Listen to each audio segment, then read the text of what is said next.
Hello, ನಮಸ್ಕಾರ ಮಾಮ.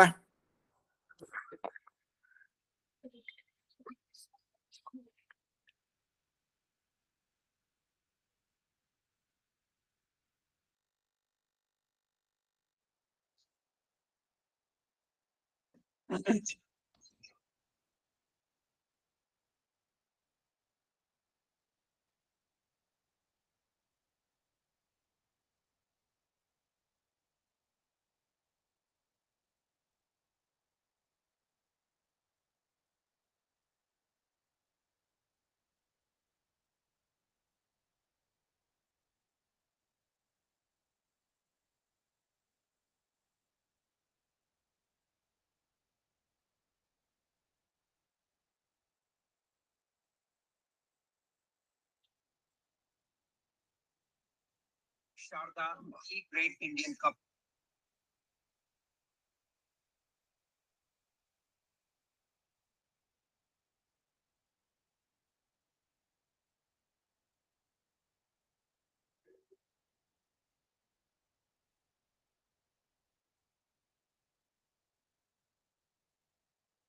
अस्मद्गुरुभ्यो नमः.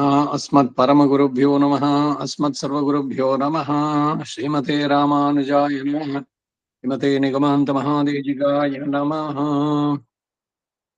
श्रीमान् वेङ्कटनाथार्यः कवितार्किककेसरी वेदान्ताचार्यवर्यो मे सन्निधत्तां सदा हृदि गुरुभ्यः तद्गुरुभ्यश्च नमो भागमतीमहे वृणीमहि च तत्राद्यो दम्पती जगदाम्पति स्वशेषभूतेन मया स्वीयैः सर्वपरिच्छदैः विधातं प्रीतमात्मानं श्रीमान् प्रक्मते स्वयं शुक्लाम्बरधरं विष्णुं शशिवर्णं चतुर्भुजं प्रसन्नवदनं ध्यायेत् सर्वविघ्नोपशान्तिः यस्यद्गुरुदभक्त्राद्याः कारिषद्याः परशतं विघ्नं निघ्नन्ति सततं विश्वक्सेनं तमाश्रये दिव्याकारं सरोजाक्षं शङ्खचक्रगदाधरं मुकुन्दद्वारनिलयं विश्वक्सेनमुपास्महे व्यासं वसिष्ठनप्तारं शक्तेः पौत्रमकल्मषम् राशरात्मजं वन्दे शुकदातं तपोनिधिं व्यासाय विष्णुरूपाय व्यासरूपाय विष्णवे नमो वै ब्रह्मनिधये वासिष्ठाय नमो नमः विकाराय शुद्धाय नित्याय परमात्मने सदैकरूपरूपाय विष्णवे सर्वजिष्णवे सम्यङ् कलापेन महता भारते चापब्रह्मितवेदाय नमो व्यासाय विष्णवे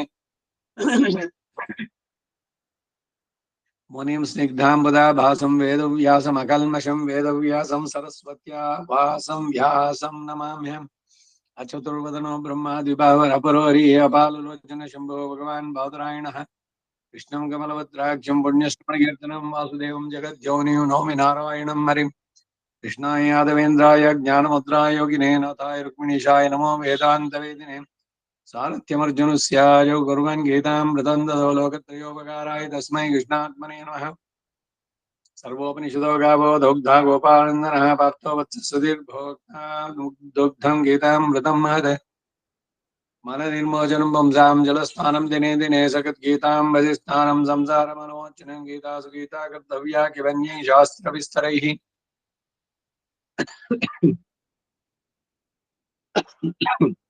या स्वयं पद्मनाभस्य मुखपद्माद्विनिसृता सर्वशास्त्रमयी गीता सर्वदेवमयो हरिः सर्वतीर्थमयी गङ्गा सर्वधर्ममयो मनः यस्मिन् प्रसादसुमुखे कवयोऽपि देते शास्त्राणि शास्त्रेन् महिमाश्रयाणि कृष्णेन तेन यदे स्वयमेव गीतम् शास्त्रस्य तस्य सदृशं किमिहास्ति शास्त्रं भीष्मद्रोणतटा चेद्रथजला गान्धारनीलोत्पल शल्यग्राहवती कृपेण वहिनी कर्णेन वेलाकुलाश्वत्थाम विकर्णघोरमकरा दुर्योधनावर्तिनी सोत्तीर्णाः खलु पाण्डवैरणनदे कैवर्तके केशवे नमोऽस्तु देव्यास विशालबुद्धे पुल्लारविन्दायतपत्तनेत्र येन त्वया भारततैलपूर्णः प्रज्वालितो ज्ञानमयप्रदीपः प्रपन्नपारिजाताय स्तोत्रवेत्रैकवाणिः ज्ञानमुद्राय कृष्णाय गीतामृतदुहे नमः वसुदेवसुतं देवं कंसचाणूरमर्दनं देवकी परमानन्दं कृष्णं वन्दे जगद्गुरुम् पौरवशर्यवचः सरोजमलं गीतार्थगन्धोत्कटं नानाख्यानककेसरं मरिकदा सम्बोधनावोदितम् लोके सज्जनषट्पदैराहरापि पीयमानं मुदा भूयात् भारतपङ्कजं कलिमलध्वंसिनः श्रीयसि मूकं करोति वाचालं पङ्गुं लङ्घयते गिरिं यत्कृपातमहं वन्दे परमानन्दमाधव यं ब्रह्मा वरुणेन्द्रवृद्धमरुतस्तुन्वन्ति दिव्यैस्तवैः वेदैः साङ्गपदक्रमोपनिषदैः गायन्ति यं सामगाः ಧ್ಯಾನಾವಸ್ಥಿತ ತದ್ಗತೇನ ಮನಸಾ ಪಶ್ಯಂತಿ ಯಂ ಯೋಗಿನೋ ಯಸ್ಯಾಂತಂ ನ ವಿದುಃಸುರಾಸುರಗಣಾ ದೇವಾಯ ತಸ್ಮೈ ನಮಃ. ವಾರ್ತಾಯ ಪ್ರತಿಬೋಧಿತಾಂ ಭಗವತಾ ನಾರಾಯಣೇನ ಸ್ವಯಂ ವ್ಯಾಸೇನ ಗ್ರಥಿತಾಂ ಪುರಾಣಮುನಿನಾ ಮಧ್ಯೆ ಮಹಾಭಾರತಂ ಅದ್ವೈತಾಮೃತವರ್ಷಿಣೀಂ ಭಗವತೀಂ ಅಷ್ಟಾದಶಾಧ್ಯಾಯಿನೀಂ ಅಂ ಬದ್ಧ್ವಾ ಮನಸಂ ದದಾಮಿ ಭಗವದ್ಗೀತೆ ಭವದ್ವೇಷಿಣೀಂ. ಅಷ್ಟಮೈಷಿ ಸಮೇತ ಶ್ರೀಕೃಷ್ಣಾಯ ಪರಬ್ರಹ್ಮಣೇ ನಮಃ. अथ श्रीमद्भगवद्गीतासु उपनिषत्सु ब्रह्म विद्यायां योगशास्त्रे श्रीकृष्णार्जुन संवादे ध्यान योगो नाम षष्ठोऽध्याये अष्टविंशति श्लोकः 28. एवं युञ्जन् सदात्मानं योगी विगतकल्मषः सुखेन ब्रह्म संस्पर्शम् अत्यन्तं सुखमश्नुते.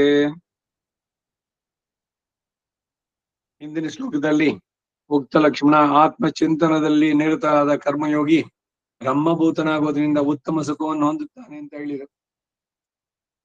ಆತ್ಮದ ಆನಂದ, ಆತ್ಮರಥಿಯಾಗಿರೋದ್ರಲ್ಲಿ ಆ ಆನಂದ ಬೇರೆ ಎಲ್ಲ ಆನಂದಕ್ಕಿಂತ ಮಿಗಿಲಾದದ್ದು ಅಂತ ಹೇಳಿ ಈ ಇಂದ್ರಿಯಗಳ ಸುಖ ಇವುಗಳನ್ನೆಲ್ಲ ತ್ಯಜಿಸಬೇಕು ಅನ್ನೋದನ್ನ ನಿನ್ನೆ ದಿವಸ ನೋಡಿದ್ವಿ.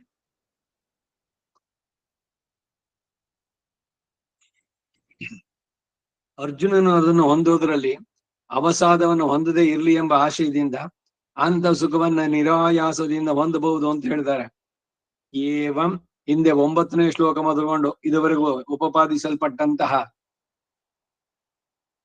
ವಿಷಯ, ಯೋಗಿ ಕರ್ಮಯೋಗಿಯು ಆತ್ಮಾನಂ ಯುಂಜನ್ ಆತ್ಮಚಿಂತನವನ್ನ ಅಭ್ಯಾಸ ಮಾಡುವವನಾಗಿ ವಿಗತ ಕಲ್ಮಷಃ ಆ ಕಾರಣದಿಂದಲೇ ನಷ್ಟವಾದ ಯೋಗ ವಿರೋಧಿ ಪಾಪ ವರ್ಗನ್ನೆಲ್ಲ ಕಳೆದುಕೊಂಡವನಾಗಿ ಸುಖೇನ ಅನಾಯಾಸದಿಂದ ಬ್ರಹ್ಮ ಸಂಸ್ಪರ್ಶಂ, ಬ್ರಹ್ಮ ಎಂದರೆ ಪರಿಶುದ್ಧ ಆತ್ಮ ಸ್ವರೂಪ, ಇಲ್ಲಿ ನೆನ್ನೆನೆ ಅದು ಬಂತು, ಅದರ ಸಂಬಂಧವುಳ್ಳವನಾಗಿ, ಅದು ಹಿಂದಿನ ಶ್ಲೋಕದಲ್ಲಿನ ಬ್ರಹ್ಮಭೂತ ಶಬ್ದಾರ್ಥ ಅಂದರೆ ಆತ್ಮಾನುಭವವನ್ನ ಉಳ್ಳವನಾಗಿ ಅತ್ಯಂತ ಸುಖಂ ಉತ್ತಮವಾದ ಆನಂದವನ್ನ ಸದಾ ಯಾವಾಗಲೂ ಯೋಗ ದಿಶೆಯಲ್ಲೇನೋ ಆನಂದಾನುಭವ ಉತ್ಕೃಷ್ಟ ಎಂದು ವ್ಯಕ್ತ. ಯೋಗದಲ್ಲಿ ಇಲ್ಲದ ಕಾಲದಲ್ಲೂ ಕೂಡ ವಿಷಯಾನುಭವ ಸುಖಕ್ಕಿಂತಲೂ ಆ ಯೋಗ ದಿಶೆಯ ಆನಂದ ಉತ್ಕೃಷ್ಟವಾದದ್ದು ಎಂದು ಗೋಚರವಾಗುತ್ತೆ ಎಂಬ ಭಾವ. ಅಶ್ನುತೆ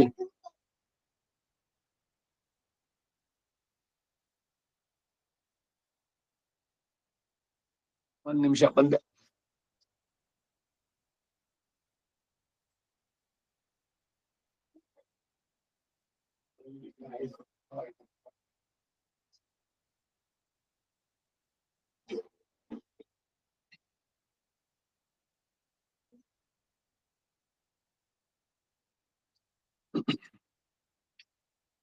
ಆತ್ಮ ಅನುಭವ, ಆತ್ಮ ಸಾಕ್ಷಾತ್ಕಾರ, ಆತ್ಮ ಆನಂದ ಇವೆಲ್ಲ ಹೇಳ್ಬೇಕಾದ್ರೆ ಈ ಹೊರಗಿನ ಎಲ್ಲ ಪ್ರಚೋದನೆಗಳಿಂದ ಪೂರ ಮನಸ್ಸನ್ನ ಬಿಡಿಸಿಕೊಂಡಾಗ ಈ ಸುಖ ದುಃಖ ಯಾವುದೂ ಇಲ್ಲ ಅವನಿಗೆ. ದ್ವಂದ್ವಗಳಿಗೆ ಅತೀತನಾದಾಗ ಆ ಒಂದು ನೆಲೆ ಇದೆಯಲ್ಲ, ಸ್ಥಿತಿ, ಅದು ಅವಾಗೇನು ಅಂದ್ರೆ ಆತ್ಮದ ಬಗ್ಗೆ, ಈ ಆತ್ಮ ಶರೀರವಲ್ಲ, ಬೇರೆ ಎಲ್ಲ ನಮ್ಮ ಸುತ್ತಮುತ್ತಲಿಗೆ ಕಾಣುವಂತ ಎಲ್ಲ ಆತ್ಮಗಳು ಅವುಗಳೆಲ್ಲ ಅವುಗಳ ಶುದ್ಧ ಸ್ವರೂಪದಲ್ಲಿ ಎಲ್ಲವೂ ಸಮ. ನಮ್ದು ನೈಕಾತ್ಮವಾದ ಅಲ್ಲ, ಆತ್ಮ ಇಲ್ಲ, ಇರೋದೊಂದೇನೆ, ಅದನ್ನೇ ನೀನಾಗಿದೆಯಾ ಪರಬ್ರಹ್ಮ ಅಂತ ಹೇಳ್ತಾರೆ ಅವರು ಅದ್ವೈತಿಗಳು. ಆತ್ಮಗಳು ಅನಂತ, ಅವರವರ ಕರ್ಮದ ಪ್ರಕಾರವಾಗಿ ಉತ್ತಮ ಜನ್ಮವೋ ಹೀನ ಜನ್ಮವೋ ಇವುಗಳನ್ನು ಪಡೆದಿದ್ದಾರೆ. ಆದರೆ ಅವುಗಳ ಶುದ್ಧ ಸ್ವರೂಪದಲ್ಲಿ ಎಲ್ಲವೂ ಒಂದೇ. ಈ ಅನುಭವ ಇವುಗಳೆಲ್ಲ ಉಂಟಾದಾಗ, ಯಾವಾಗ ಈ ದುಃಖವಾಗ್ಲಿ ಸುಖ ಆಗ್ಲಿ ಇವುಗಳಿಂದ ಬಿಡಿಸ್ಕೊಂಡಾಗ ಅಲ್ಲಿಯ ಆನಂದ ಅನ್ನೋದೇ ಬೇರೆ. ಅದನ್ನ ಅನುಭವಿಸ್ತಾನೆ ಅಶ್ನುತೆ. ಯಾವಾಗ ಈ ಮೇಲೆ ಹೇಳಿದ ಯೋಗ ಲಕ್ಷಣಗಳೆಲ್ಲ ಚೆನ್ನಾಗಿ ತಿಳಿದು ಮೇಲೆ ಹೇಳಿದ ಪರಿಕರಗಳೊಂದಿಗೆ ಅಭ್ಯಾಸ ಮಾಡ್ತಾನೋ ಆಗ ವಿಗತ ಕಲ್ಮಶನಾಗಿ, ಎಲ್ಲ ಕಲ್ಮಶಗಳಿಂದ ದೂರ ಆಯ್ತು ಮನಸ್ಸು, ನಿರತಿಶಯವಾದ ಸುಖರೂಪವಾದ ಆನಂದವನ್ನ ನಿರಾಯಾಸದಿಂದ ಹೊಂದುತ್ತಾನೆ ಎನ್ನುವುದು ತಾತ್ಪರ್ಯ. ಈ ಶ್ಲೋಕದಲ್ಲಿ ಇತರರು ತಮ್ಮ ಸಿದ್ಧಾಂತಕ್ಕೆ ಅನುಸಾರವಾಗಿ ಬ್ರಹ್ಮ ಸಂಸ್ಪರ್ಶಂ ಎಂಬುದಕ್ಕೆ ಪರಬ್ರಹ್ಮನೊಂದಿಗೆ ಸಂಬಂಧ ಅಂತ ಅರ್ಥ ಮಾಡ್ತಾರೆ. ಇದು ಪ್ರಕರಣಕ್ಕೆ ಅನುಗುಣವಾದಂತ ಅರ್ಥವಲ್ಲ ಅಂತ ಹಿಂದೆನೆ ಹೇಳಿದೆ.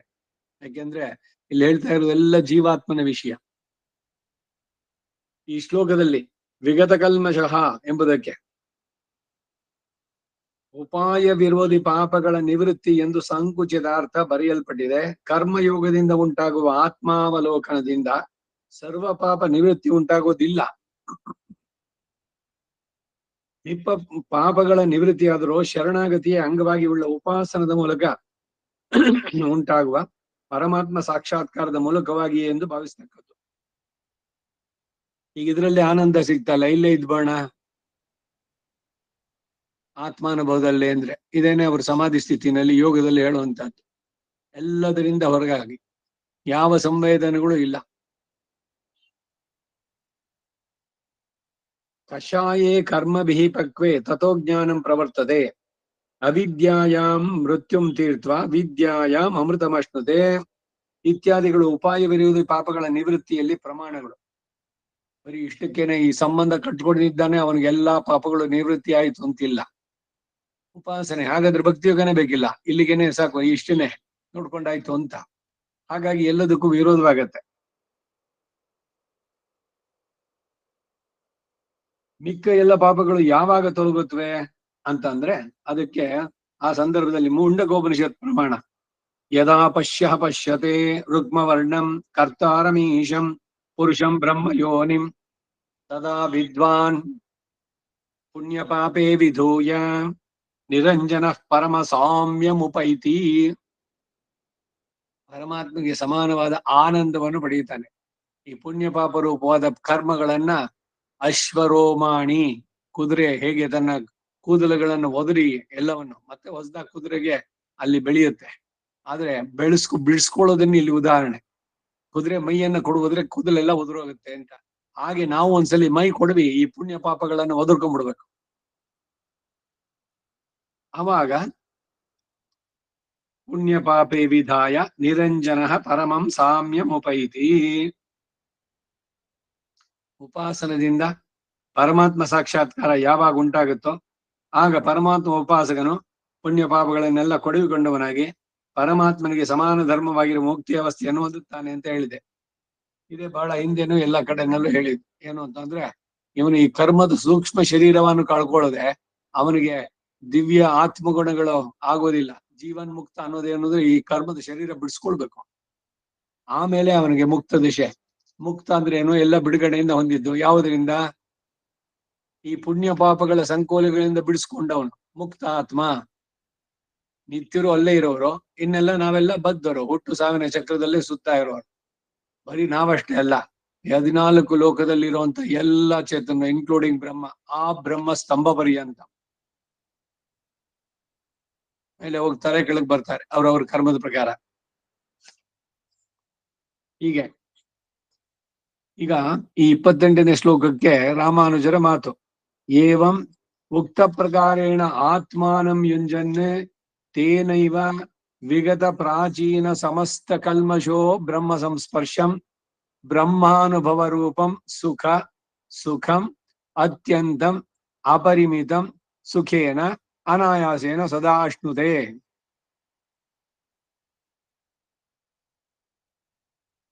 ವಿಷಯ ಸುಖಾನುಭವಗಳಿಗಿಂತ ವಿಲಕ್ಷಣವಾದದ್ದಾಗಿ ಉತ್ಕೃಷ್ಟ ರೂಪವಾದ ಈ ಆತ್ಮಾನುಭವ ರೂಪ ಆನಂದ ನಿರಾಯಾಸವಾಗಿಯೇ ಸುರಿಯಾಗಿ ಮೇಲೆ ಹೇಳಿದ ರೀತಿಯಲ್ಲಿ ಆತ್ಮಚಿಂತನಾಭ್ಯಾಸ ಮಾಡುವ ಈ ಕರ್ಮಯೋಗಿಗೆ ಲಭಿಸುತ್ತೆ ಅಂತ ಹೇಳ್ತಾರೆ.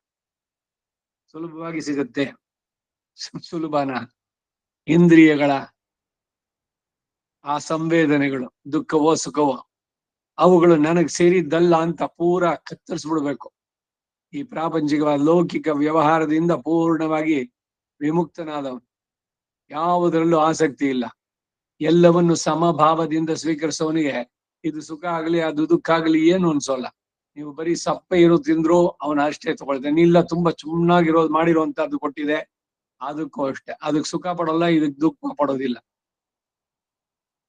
ಈ ರೀತಿ ಹೊರಗಿನ ಪ್ರಚೋದನೆಗಳನ್ನ ಪೂರ್ಣವಾಗಿ ನಿಲ್ಲಿಸ್ಕೊಂಡವನು ಅವನ ಆತ್ಮದಲ್ಲಿ ಇರೋದಕ್ಕೆ ಸಾಧ್ಯವಾಗುತ್ತೆ ಸಹಜವಾಗಿಯೇ. ಯಾಕೆಂದ್ರೆ ಇದನ್ನೆಲ್ಲ ಬಿಡಿಸ್ಕೊಂಡ್ಬಿಟ್ಟಲ್ಲ. ಅದರಿಂದ ಅವನು ನಿರಾಯಾಸವಾಗಿ ಆ ಕರ್ಮಯೋಗಿಗೆ ಸಿಗುತ್ತೆ ಅಂತ ಹೇಳಿದ್ರು. ಏವಂ ಅಂದ್ರೆ ಉಕ್ತ ಪ್ರಕಾರೇಣ ಹಿಂದೆ ಯೋಗಿ ಯುಂಜಿತ ಎಂದು 9ನೇ ಶ್ಲೋಕದಿಂದ ಆರಂಭಿಸಿ ಹೇಳಿದ ರೀತಿಯಲ್ಲಿ 27ರ ತನಕ 28ರ ತನಕ ಆತ್ಮಾನಂ ಯುಂಜನ್ ಕರ್ಮಯೋಗಿಯು ತನ್ನ ಆತ್ಮ ಚಿಂತನೆಯನ್ನ ಮಾಡುವವನಾಗಿ ತೇನೈವ ಆ ಕಾರಣದಿಂದಲೇ ವಿಗತ ಪ್ರಾಚೀನ ಸಮಸ್ತ ಕಲ್ಮಶಃ ನಷ್ಟವಾದ ಉಪಾಸನಾ ವಿರೋಧಿಯಾದ ಸಮಸ್ತ ಪ್ರಾಚೀನ ಕರ್ಮಗಳನ್ನ ಉಳ್ಳವನಾಗಿ ನಷ್ಟವಾದದ್ದು ಎಲ್ಲ ಪ್ರಾಚೀನ ಕರ್ಮಗಳು ಬ್ರಹ್ಮ ಸಂಸ್ಪರ್ಶಂ ಅಂದರೆ ಬ್ರಹ್ಮಾನುಭವ ರೂಪಂ ಪರಿಶುದ್ಧ ಸ್ವರೂಪವುಳ್ಳ ಆತ್ಮನ ಅನುಭವ ರೂಪವಾದದ್ದು. ಇಲ್ಲಿ ಸಂಸ್ಪರ್ಶ ಎನ್ನುವ ಶಬ್ದ ಅನುಭವ ಪರ ಅಥವಾ ಬುದ್ಧಿ ಮೂಲಕವಾದ ಸಂಬಂಧ ಪರ ಎಂದಾಗಲಿ ಅರ್ಥವನ್ನು ಹೇಳ್ಬಹುದು. ಅತ್ಯಂತಂ ಅಂದರೆ ಅಪರಿಮಿತವಾದ ಸುಖವನ್ನ ಸುಖೇನ ಎಂದರೆ ಅನಾಯಾಸದಿಂದ ಸದಾ ಯಾವಾಗಲೂ ಯೋಗದಶೆಯಲ್ಲೂ ಮತ್ತು ಯೋಗದಲ್ಲಿ ಇಲ್ಲದೆ ಆ ಕಾಲದಲ್ಲೂ ಕೂಡ ಸಹ ಅವನು ಅಷ್ಣುತೆ ಅನುಭವಿಸ್ತಾನೆ. ದುಃಖದ ಲೇಷವೂ ಇಲ್ಲ, ಸುಖದ ಸಂವೇದನೆಯೂ ಇಲ್ಲ. ಇದು ಬರೀ ಇವನು ಯೋಗದಲ್ಲಿ ಮಾಡ್ತಾ ಇದ್ದಾಗ ಅಂತಲ್ಲ, ಬೇರೆ ಯೋಗದಿಂದ ಬೇರೆ ಸಂದರ್ಭದಲ್ಲೂ ಕೂಡ. ಈಗ ಸಮಾಧಿ ಸ್ಥಿತಿನಲ್ಲಿ ಇದ್ದವನಿಗೆ ಇದರದ್ದು ಏನು ಪರಿವೇ ಇರೋಲ್ಲ, ಆಮೇಲೆ ಬಂದ ಮೇಲೆ ಮತ್ತೆ ಎಲ್ಲ ಶುರುವಾಗತ್ತೆ ಅಂತ. ಹಾಗಿಲ್ಲ, ಹೊರಗೆ ಬಂದ ಮೇಲೂ ಕೂಡ ಇವನಿಗೆ, ಯಾಕೆಂದ್ರೆ ಇವನು ಆತ್ಮ ಸಂಸ್ಥನಾಗಿದ್ದಾನೆ. ನಾನು ಈ ಆತ್ಮ ಅನ್ನೋದು ಈ ಶರೀರಕ್ಕಿಂತ ಬೇರೆಯಾದದ್ದು. ಇದಕ್ಕೆ ಬರುವಂತ ಮಾನ ಅಪಮಾನ, ಲಾಭ ನಷ್ಟ, ಜಯ ಅಪಜಯ, ಸುಖ ದುಃಖ, ಪುಣ್ಯ ಪಾಪ ಎಲ್ಲವೂ ಕೂಡ ಶರೀರಕ್ಕೆ ಹೊರತು ಪ್ರಕೃತಿಗೆ ಸಂಬಂಧಿಸಿದ್ದೇ ಹೊರತು ಆತ್ಮನಿಗೆ ಸಂಬಂಧಿಸಿದ್ದಲ್ಲ ಅಂತ ಯಾವಾಗ ಮಾನಸಿಕವಾಗಿ ಈ ಸಂಬಂಧ ಕಳ್ಕೊಳ್ತಾನೋ ಆವಾಗ ಸಹಜವಾಗಿ ಅವನು ಇರ್ತಾನೆ. ಹೀಗೆ ಅನಾಯಾಸದಿಂದಲೇ ಲಭಿಸುತ್ತೆ ಅಂತ ಅರ್ಜುನನಿಗೆ ಧೈರ್ಯ ಹೇಳಿದ್ರು ಕೂಡ ಮನಸ್ಸು ಅತಿ ಚಂಚಲವೇ ಎಂದು 33-34ನೇ ಶ್ಲೋಕದಲ್ಲಿ ಧೈರ್ಯಗುಂದಿ ಪುನಃ ಪ್ರಶ್ನಿಸ್ತಾನೆ ಅರ್ಜುನ. ಮುಂದಿನ ಶ್ಲೋಕ 29. ಸರ್ವಭೂತಸ್ತಮ ಆತ್ಮಾನಂ ಸರ್ವಭೂತಾನಿ ಚಾತ್ಮನಿ ಈಕ್ಷತೆ ಯೋಗಯುಕ್ತ ಆತ್ಮ ಸರ್ವತ್ರ ಸಮದರ್ಶನ. ಇದಕ್ಕೊಂದು ಅವತಾರಿಕೆ. ಅಥ ಯೋಗ ವಿಪಾಕ ದಶಾ ಚತುಷ್ಪ್ರಕಾರೋ ಉಚ್ಯತೆ ಅಂದ್ರು ರಾಮಾನುಜರು. ಮುಂದಿನ 4 ಶ್ಲೋಕಗಳಿಂದ ಯೋಗ ಶುದ್ಧಿ ಉಂಟಾದವನ ಅವಸ್ಥೆ 4 ವಿಧವಾದದ್ದು, ಅದು ಒಂದಕ್ಕಿಂತ ಒಂದು ಉತ್ಕೃಷ್ಟ ದಶೆ ಎಂದು ಹೇಳೋದಕ್ಕಾಗಿ ಈ ಶ್ಲೋಕಕ್ಕೆ ಅವತಾರಿಕೆಯನ್ನು ಕೊಟ್ಟಿದ್ದಾರೆ. ಅದರಲ್ಲಿ ಮೊದಲನೇ ಮೆಟ್ಟಲನ್ನು ಆರೋಹಣ ಮಾಡಿದವನ ದಶೆ ಎಂತದ್ದು ಅನ್ನೋದನ್ನ ಸರ್ವಭೂತಸ್ಥಂ ಎಂಬ ಈ ಶ್ಲೋಕದಿಂದ ಉಪದೇಶಿಸ್ತಾರೆ. ಅಥ ಅನಂತರದಲ್ಲಿ ಯೋಗ ವಿಪಾಕ ದಶ, ಯೋಗವು ಸಿದ್ಧಿಸುವ ದಶೆ, ಚತುಷ್ಪ್ರಕಾರ 4 ಉತ್ತರೋತ್ತರ ಉತ್ಕರ್ಷೆಯುಳ್ಳ ಅವಸ್ಥೆ ಎಂದು ಉಚ್ಚತೆ ಹೇಳಲ್ಪಡುತ್ತೆ. ಒಂದಕ್ಕಿಂತ ಒಂದು ಮೇಲೆ ಮೇಲೆ ಹೋಗ್ತಾ, ಉತ್ತರೋತ್ತರ ಅಂದ್ರೆ. ಶ್ಲೋಕ ಸರ್ವಭೂತಸ್ಥಂ ಆತ್ಮಾನಂ ಸರ್ವಭೂತಾನಿ ಚ ಆತ್ಮನಿ ಈಕ್ಷತೆ ಯೋಗಯುಕ್ತಾತ್ಮ ಸರ್ವತ್ರ ಸಮದರ್ಶನ. ಯೋಗಾಭ್ಯಾಸವು ಮುಕ್ತ ಲಕ್ಷಣ ಪರಿಕರಗಳಿಂದ ನಿಯತವಾಗಿ ಮಾಡತಕ್ಕದ್ದು ಅಂತ ಹೇಳಿ ಮನಸ್ಸು ಬಾಹ್ಯದಲ್ಲಿ ಪ್ರವರ್ತಿಸಬಹುದಾದ್ದರಿಂದ ಅದನ್ನ ನಿಗ್ರಹಿಸಿ ಆತ್ಮಾವಿನಲ್ಲೇ ಸಕ್ತವಾಗುವ ಹಾಗೆ ಮಾಡಿಕೊಳ್ಳತಕ್ಕದ್ದು ಎಂದು ಬಾಹ್ಯ ವಿಷಯಗಳಿಂದ ಉಂಟಾಗುವ ಸುಖಕ್ಕೂ ಆತ್ಮಾನುಭವ ಸುಖಕ್ಕೂ ತುಂಬಾ ತಾರತಮ್ಯ ಇರೋದ್ರಿಂದ ಈ ಉತ್ಕೃಷ್ಟವಾದಂತಹ ಸುಖಾನುಭವಕ್ಕಾಗಿ ನಿರಾಯಾಸದಿಂದ ಮನಸ್ಸನ್ನ ಆತ್ಮನಲ್ಲಿ ನಿಲ್ಲಿಸಬಹುದು ಎಂದು ಹಿಂದಿನ ಶ್ಲೋಕದಲ್ಲಿ ಹೇಳಿದ್ದು. ಹೀಗೆ ಯೋಗಾಭ್ಯಾಸ ನಿರತನಾದವನಿಗೆ ಯೋಗ ಸಿದ್ಧಿ ಉಂಟಾಗುತ್ತೆ ಎಂದು ಹೇಳಿ ಅಂತ ಯೋಗ ಸಿದ್ಧಿ ಉಂಟಾದವರನ್ನ 4 ವಿಧವಾಗಿ ವಿಂಗಡಿಸಬಹುದು ಎಂದು ಮುಂದೆ 4 ಶ್ಲೋಕಗಳಿಂದ ಹೇಳ್ತಾರೆ. ಪ್ರಥಮ ಪರ್ವದಲ್ಲಿ ಉಂಟಾಗುವ ಅವಸ್ಥೆಯಲ್ಲಿ ಎಲ್ಲ ಪ್ರಾಣಿಗಳಲ್ಲೂ ಇರುವ ಆತ್ಮರ ಸಮತ್ವವನ್ನು ಗ್ರಹಿಸ್ತಾನೆ. ಎಲ್ಲೆಲ್ಲೂ ಅವನ ಆತ್ಮವನ್ನೇ ನೋಡೋದಾದ್ರೆ ಅಲ್ಲಿ ಇದು ಪ್ರಾಣಿ, ಇದು ಗಿಡ, ಅದು ಧ್ವಂಸ, ಇನ್ನೊಂದು ಕ್ರಿಮಿ, ಇನ್ನೊಂದು ವಿದ್ವಾಂಸ, ಈ ತರದ್ದೇನು ಕಾಣಿಸೋಲ್ಲ ಅವನಿಗೆ. ಶುಕ ಮಹರ್ಷಿಗಳು ಆ ರೀತಿಯಲ್ಲಿ ಎಲ್ಲ ಕಡೆನೂ ವಿಷ್ಣುವನ್ನೇ ಕಾಣ್ತಾ ಇದ್ರು ಅವರು. ಸರ್ವಂ ವಿಷ್ಣುಮಯಂ ಜಗತ್, ಎಲ್ಲ ಒಂದೇನೆ. ಚರಾಚರಾಣಿ ಸರ್ವಾಣಿ ಸರ್ವಂ ಭಗದ್ ವಪುಹು, ಚರ ಅಚರವಾಗಿ ಕಾಣಿಸೋದೆಲ್ಲ ಭಗವಂತನಿಗೆ ಶರೀರ ಅಂತ ಹೇಳಿದಾಗ ಪ್ರತಿ ಒಂದು ಕಡೆನಲ್ಲೂ ವಿಷ್ಣುವನೇ ಕಾಣ್ತಾ ಇದ್ದಾನೆ ಅವನಿಗೆ. ಕೃಷ್ಣೇ ತಿಷ್ಠತಿ ಸರ್ವಮೇತದಖಿಲಂ, ಹೇ ಕೃಷ್ಣ ರಕ್ಷಸ್ವಮ, ಎಲ್ಲ ಕಡೆನಲ್ಲೂ ಕೃಷ್ಣನ ಹೇಗೆ ನಿಂತ. ಹೀಗೆ ಈಗ ಕಂಸನಿಗೆ ಅವನ ಭಯ, ಅದ್ರಲ್ಲಿ ಎಲ್ಲಿ ಅಂದ್ರೆ ಎಲ್ಲಿ ನೋಡಿದ್ರು ಬರೀ ಅವನೇ. ಏನ್ ಹೊಡಿಯೋಕ್ ಬರ್ತಾ ಇದ್ದಾನೆ ಅನ್ನೋ ತರದಲ್ಲಿ ಅವನಿಗೆ ಆ ರೀತಿನಲ್ಲಿ. ಹೀಗೆ ಮನಸ್ಸು ಪೂರ್ಣವಾಗಿ ಅದರಲ್ಲಿ ಆದಾಗ ಎಲ್ಲ ಕಡೆನಲ್ಲೂ ಸಮತ್ವವನ್ನು ನೋಡ್ತಾನೆ, ಎಲ್ಲ ಕಡೆನಲ್ಲೂ ಆತ್ಮಗಳನ್ನ ಕಾಣ್ತಾನೆ. ಯೋಗಯುಕ್ತ ಆತ್ಮ, ಯೋಗದಲ್ಲೇ ಸಕ್ತವಾದ ಮನಸ್ಸುಳ್ಳವನು ಅಂದ್ರೆ ಯೋಗಾಭ್ಯಾಸ ನಿರತನಾಗಿ ಯೋಗ ನಿಷ್ಪತ್ತಿ ಉಂಟಾಗಿರುವನು, ಅದರಲ್ಲಿ ಸಿದ್ಧಿಯನ್ನು ಪಡೆದವನು, ಅಥವಾ ಯೋಗ ಸಮಾಧಿಯನ್ನು ಹೊಂದಿದ ಆತ್ಮಸ್ವರೂಪ ಉಳ್ಳವನು. ಅಷ್ಟಾಂಗ ಯೋಗ, ಎಲ್ರೂ ಯೋಗ ಮಾಡ್ತಾ ಇದ್ದಾರೆ. ಯಾವ್ಯಾವುದನ್ನು ಸಾಧಿಸ್ಕೊಂಡ್ರು? ಇನ್ನು ಪ್ರಾಣಾಯಾಮ ಸಿದ್ಧಿಸಿದೆ, ಪ್ರತ್ಯಾಹಾರ, ಧ್ಯಾನ, ಧಾರಣ, ಆಮೇಲೆ ಸಮಾಧಿ. ಒಂದು ಜನ್ಮದಲ್ಲಿ ಆಗೋಲ್ಲ, ಬಹಳ ಕಷ್ಟ ಇದು. ಮೊದಲು ಇಂದ್ರಿಯ ನಿಗ್ರಹ, ಅಲ್ಲೂ ಕೂಡ ಹೇಳೋದಷ್ಟೇ, ಶಮದಮಾರಿ. ಯಮ ನಿಯಮ ಅಂದ್ರೆ ಅದೇನೆ, ಬಾಹ್ಯ ಇಂದ್ರಿಯಗಳ ನಿಗ್ರಹ, ಅಂತರಿಂದ್ರಿಯಗಳನ್ನ ನಿಗ್ರಹಿಸುವಂತಹದ್ದು, ಮನಸ್ಸನ್ನು ಅವುಗಳಿಂದ ಬಿಡಿಸಿ ಆತ್ಮನಲ್ಲಿಗೆ ಅದರ ಚಿಂತನೆಯಲ್ಲಿಯೇ ಅದನ್ನು ಮುಳುಗಿಸುವಂತಹದ್ದು.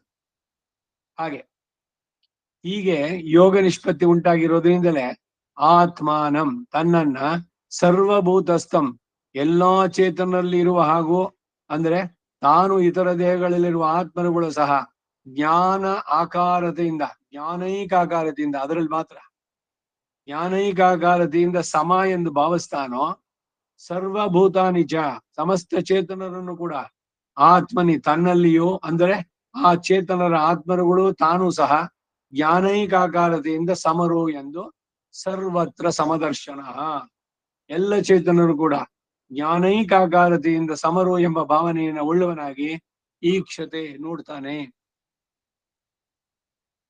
ಹೀಗೆ ಒಂದೊಂದು ಅಂತ ಮನಸ್ಸು ಪರಿಪಕ್ವತೆಗೆ ಬಂದಾಗ ಎಲ್ಲ ಕಡೆಯೂ ಆತ್ಮರೇ ಕಾಣಿಸ್ತಾರೆ ಹೊರತು ಅವನು ನನ್ನ ಶತ್ರು, ಇವರು ಸ್ತ್ರೀ, ಅವನು ದರಿದ್ರ, ಅವನಿಗೆ ತುಂಬಾ ದುಡ್ಡಿದೆ, ಅದು ಪ್ರಾಣಿ, ಇವನು ಮೂರ್ಖ, ಯಾವ ಡಿಫರೆನ್ಸಸ್ಸು ಕಾಣಲ್ಲ. ಎಲ್ಲರಲ್ಲಿ ಕಾಣೋದು ಬರೀ ಆತ್ಮನನ್ನೇ. ಈಕ್ಷತೆ, ಸರ್ವಭೂತಸ್ಥಂ ಆತ್ಮಾನಂ ಎಂಬಲ್ಲಿ ತೋರುವ ಅರ್ಥ ಮತ್ತು ಸರ್ವಭೂತಾನಿ ಜಾತ್ಮನಿ ಎಂಬಲ್ಲಿ ತೋರುವ ಅರ್ಥವು ಎರಡು ಒಂದೇ. ಪ್ರತಿಯೋಗಿ ಅನುಯೋಗಿ ಭಾವವ್ಯತ್ಯಾಸವೇ ವಿನಃ ಅರ್ಥವ್ಯತ್ಯಾಸ ಇಲ್ಲ. ಪೂರ್ವಾರ್ಧದ ಅರ್ಥವನ್ನೇ ಸಂಗ್ರಹಿಸಿ ಸರ್ವತ್ರ ಸಮದರ್ಶನ ಎಂದು ಹೇಳಲ್ಪಟ್ಟಿದೆ. ಆ ಭಾವನೆಯು ಯೋಗ ಪರಿಪಾಕ ದಿಶೆಯನ್ನು ಹೊಂದಿದ ಪಂಡಿತನಿಗೆ ಲಭಿಸುತ್ತೆ. ವಿದ್ಯಾ ವಿನಯ ಸಂಪನ್ನೆ ಬ್ರಾಹ್ಮಣೇ ಗವಿಹಸ್ತಿನಿ, 5ನೇ ಅಧ್ಯಾಯದ 18ನೇ ಶ್ಲೋಕ. ಶುನಿಚೈವ ಶ್ರುಪ ಕೇಚ ಪಂಡಿತ ಸಮದರ್ಶಿನಃ. ಆ ಶ್ಲೋಕಕ್ಕೆ ನೋಡಿದ್ವಿ ಎಲ್ಲ. ಜ್ಞಾನೈಕಾಕಾರತೆಯಿಂದ ಎಲ್ಲ ಆತ್ಮರು ಸಮರು ಎಂಬ ಜ್ಞಾನ ಏನೋ ಉಂಟಾಗ್ಬೋದು, ಆದರೆ ತದನುಗುಣವಾದ ಪ್ರವೃತ್ತಿ ದುರ್ಲಭ.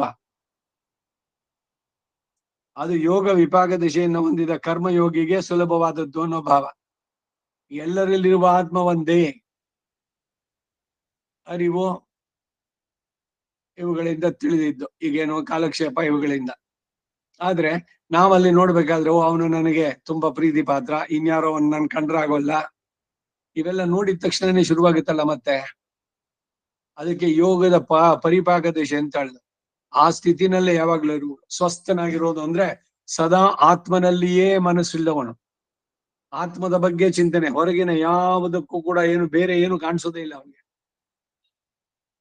ವಸಿಷ್ಠ ಸಮಾನಾನ ಭವತಿ ಶುಕಮುನಿದಾಳ್ವರ್ ಇವ್ವುಲಹೇ. ಇಲ್ಲೇನೆ ಶುಕಮುನಿಗಳಾಗ್ಬಿಡ್ತಾರೆ ಅಂತ. ಆ ಶುಕಮುನಿಗಳ ಮಟ್ಟಕ್ಕೆ ಹೋಗ್ಬೇಕು ಅಂದ್ರೆ ಶರೀರ ಆತ್ಮ ಬೇರೆ, ಎಲ್ಲಾ ಚೇತನರು ಇದರಲ್ಲಿರುವಂತ ಆತ್ಮಗಳು ಅವುಗಳ ಶುದ್ಧ ಸ್ವರೂಪದಲ್ಲಿ ಜ್ಞಾನೈಕಾಕಾರತೆಯಿಂದ ಸಮರು. ಈ ಎಲ್ಲ ಅರಿವು ಉಂಟಾದಾಗ ಅವನಿಗೆ ಹೆಚ್ಚಿಗೆ ತಿಳಿದಿದೆ, ಇವನಿಗೆ ತಿಳಿದಿಲ್ಲ, ಅವನು ಮೂರ್ಖ, ಇವನು ಶ್ರೀಮಂತ, ಅವನು ರೋಗಿ, ಯಾವುದು ಕಾಣಿಸೋಲ್ಲ.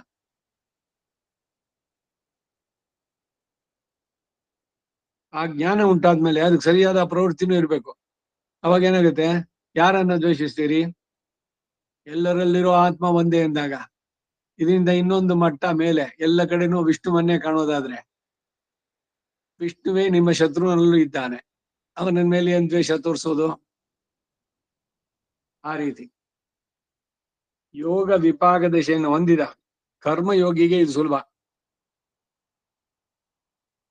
ಆದ್ದರಿಂದಲೇ ಹಿಂದೆ ವ್ಯಕ್ತವಾಗಿ ಇದು ಹೇಳಲ್ಪಟ್ಟಿದ್ರು, ಇದು ಆತ್ಮಚಿಂತನ ನಿರತನಿಗೆ ನಿರಾಯಾಸವಾಗಿ ಲಭಿಸುತ್ತೆ ಎಂಬುದನ್ನು ತಿಳಿಸುವುದಕ್ಕಾಗಿ ಅದರ ಅನುವಾದ ಎಂದು ಭಾವಿಸ್ತಕ್ಕದ್ದು.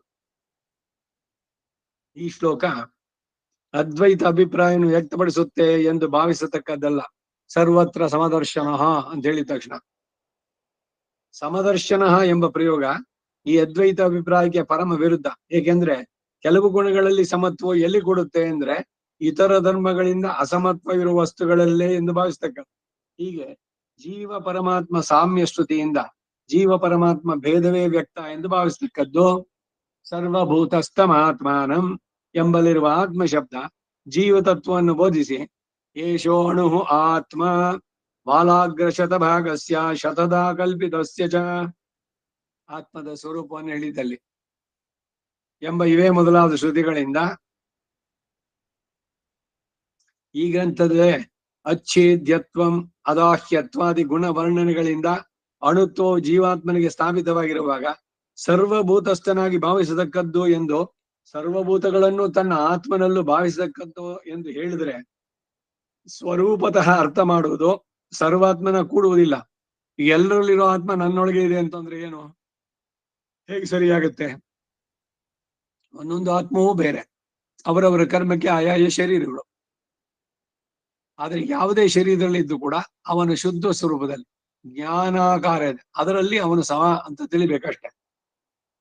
ಜ್ಞಾನೀಕಾರತಾ ರೂಪ ಧರ್ಮ ಮೂಲಕವಾಗಿ ಹಾಗೆ ಭಾವಿಸಬಹುದಾದ್ದರಿಂದ ಹಾಗೆ ಅರ್ಥ ಹೇಳಬೇಕೆಂಬುದು ಇಲ್ಲಿ ಸ್ಥಾಪಿತ. ಇಲ್ಲಿ ನಿರ್ವಿಶೇಷ ಬ್ರಹ್ಮವೇ ಬ್ರಹ್ಮಾದಿ ಸ್ಥಾವರಾಂತಗಳಲ್ಲಿ ಇರುವುದು ಎಂಬ ಜ್ಞಾನವುಳ್ಳವರೇ ಸಮದರ್ಶಿಗಳು ಎಂದು ಅರ್ಥ ಮಾಡಿರುವವರಿಗೆ ಸವಿಶೇಷ ಬ್ರಹ್ಮಜ್ಞಾನ ಯಾವುದು, ಆ ಜ್ಞಾನವು ಫಲಕಾರಿಯೇ ಅಥವಾ ಅಲ್ಲವೇ ಎಂದು ಕೇಳಬೇಕಾಗತ್ತೆ. ಎಲ್ಲವೂ ಭಗವಂತನೇ, ಇನ್ನಲ್ಲಿ ನನ್ನಲ್ಲಿ ಎಲ್ಲ ಕಡೆನೂ ಇದ್ದಾನೆ, ಅವನು ಬಿಟ್ಟು ಬೇರೆ ಆತ್ಮಗಳೇ ಇಲ್ಲ, ಇರೋದೊಂದೇನೆ ತತ್ವಂ ಅಸಿ ಅವರೆಲ್ಲ ಹೇಳೋರಿಗೆ ಸಗುಣ ಬ್ರಹ್ಮ ಉಪಾಸನೆ ಇದು ಹೆಂಗ್ ಸರಿಯಾಗತ್ತೆ ಅಂತ. ಇನ್ನು ಈ 29ನೇ ಶ್ಲೋಕಕ್ಕೆ ರಾಮಾನುಜರ ಮಾತನ್ನ ನೋಡೋಣ. ಸ್ವಾತ್ಮನಃ ಪರೇಶಾಂಚ ಭೂತಾನ ಪ್ರಕೃತಿ ವಿಯುಕ್ತ ಸ್ವರೂಪಾಣ ಜ್ಞಾನೈಕಾಕಾರತೆಯ ಸಾಮ್ಯಾದ್ವೈಷಮ್ಯಸ್ಯ ಚ ಪ್ರಕೃತಿಗತ ಗತತ್ವಾತ್ ಯೋಗಯುಕ್ತಾತ್ಮ ಪ್ರಗತಿ ವಿಯುಕ್ತೇಷು ಆತ್ಮಸು ಸರ್ವತ್ರ ಜ್ಞಾನೈಕಾಕಾರತೆಯ ಸಮದರ್ಶನಃ ಸರ್ವಭೂತಸ್ಥಂ ಸ್ವಾತ್ಮಾನಂ ಸರ್ವಭೂತಾನಿ ಚ ಸ್ವಾತ್ಮನ್ ಈಕ್ಷತೆ ಸರ್ವಭೂತ ಸಮಾನಾಕಾರಂ ಸ್ವಾತ್ಮಾನಂ ಸ್ವಾತ್ಮ ಸಮಾನಾಕಾರಾಣಿ ಚ ಸರ್ವಭೂತಾನಿ ಪಶ್ಯತಿ ಇತ್ಯರ್ಥಃ. ಏತಸ್ಮಿನ್ ಆತ್ಮನಿ ದೃಷ್ಟೇ ಸರ್ವಸ್ಯಾತ್ಮವಸ್ತುನಃ ತತ್ ಸಾಮ್ಯಾತ್ ಸರ್ವಮಾತ್ಮವಸ್ತು ದೃಷ್ಟಂ ಭವತಿ ಇತ್ಯರ್ಥಃ. ಒಂದು, ಸರ್ವತ್ರ ಸಮದರ್ಶನ ಇತಿ ವಚನಾತ್. ಎರಡು, ಯೋಯಂ ಯೋಗಸ್ತ್ವಯಾ ಪ್ರೋಕ್ತಃ ಸಾಮ್ಯೇನ ಇತ್ಯನುಭಾಷಣಾಚ್ಚ. ಮೂರನೇದು ನಿರ್ದೋಷಮ್ಮಿ ಸಮಂ ಬ್ರಹ್ಮ ಇತಿ ವಚನಾಚ್ಚ. ಈ ಮೂರು ಇವುಗಳನ್ನು ಕೊಟ್ಟು ಹೇಳ್ತಾ ಇದ್ದಾರೆ. ಈಗ ಅದರ ಅರ್ಥ ನೋಡೋಣ. ಹಿಂದೆ ಯೋಗಾಭ್ಯಾಸ ವಿಧಿಯಿಂದ ಹೇಳಲ್ಪಟ್ಟಂತ ಆತ್ಮಲಾಭ ಸುಖಂ ಯಾವತ್ ತಾವತ್ ಧ್ಯಾನಂ ಅದಾಹೃತಂ ಎಂದು ಹೇಳಿರೋ ಹಾಗೆ ಆತ್ಮ ಸಾಕ್ಷಾತ್ಕಾರ ಉಂಟಾಗುವವರೆಗೂ ಯೋಗಾಭ್ಯಾಸ ನಿರತನಾಗಿರ್ಬೇಕು ಅಂತ ಉಪದೇಶಿಸಲ್ಪಟ್ಟಿತ್ತು.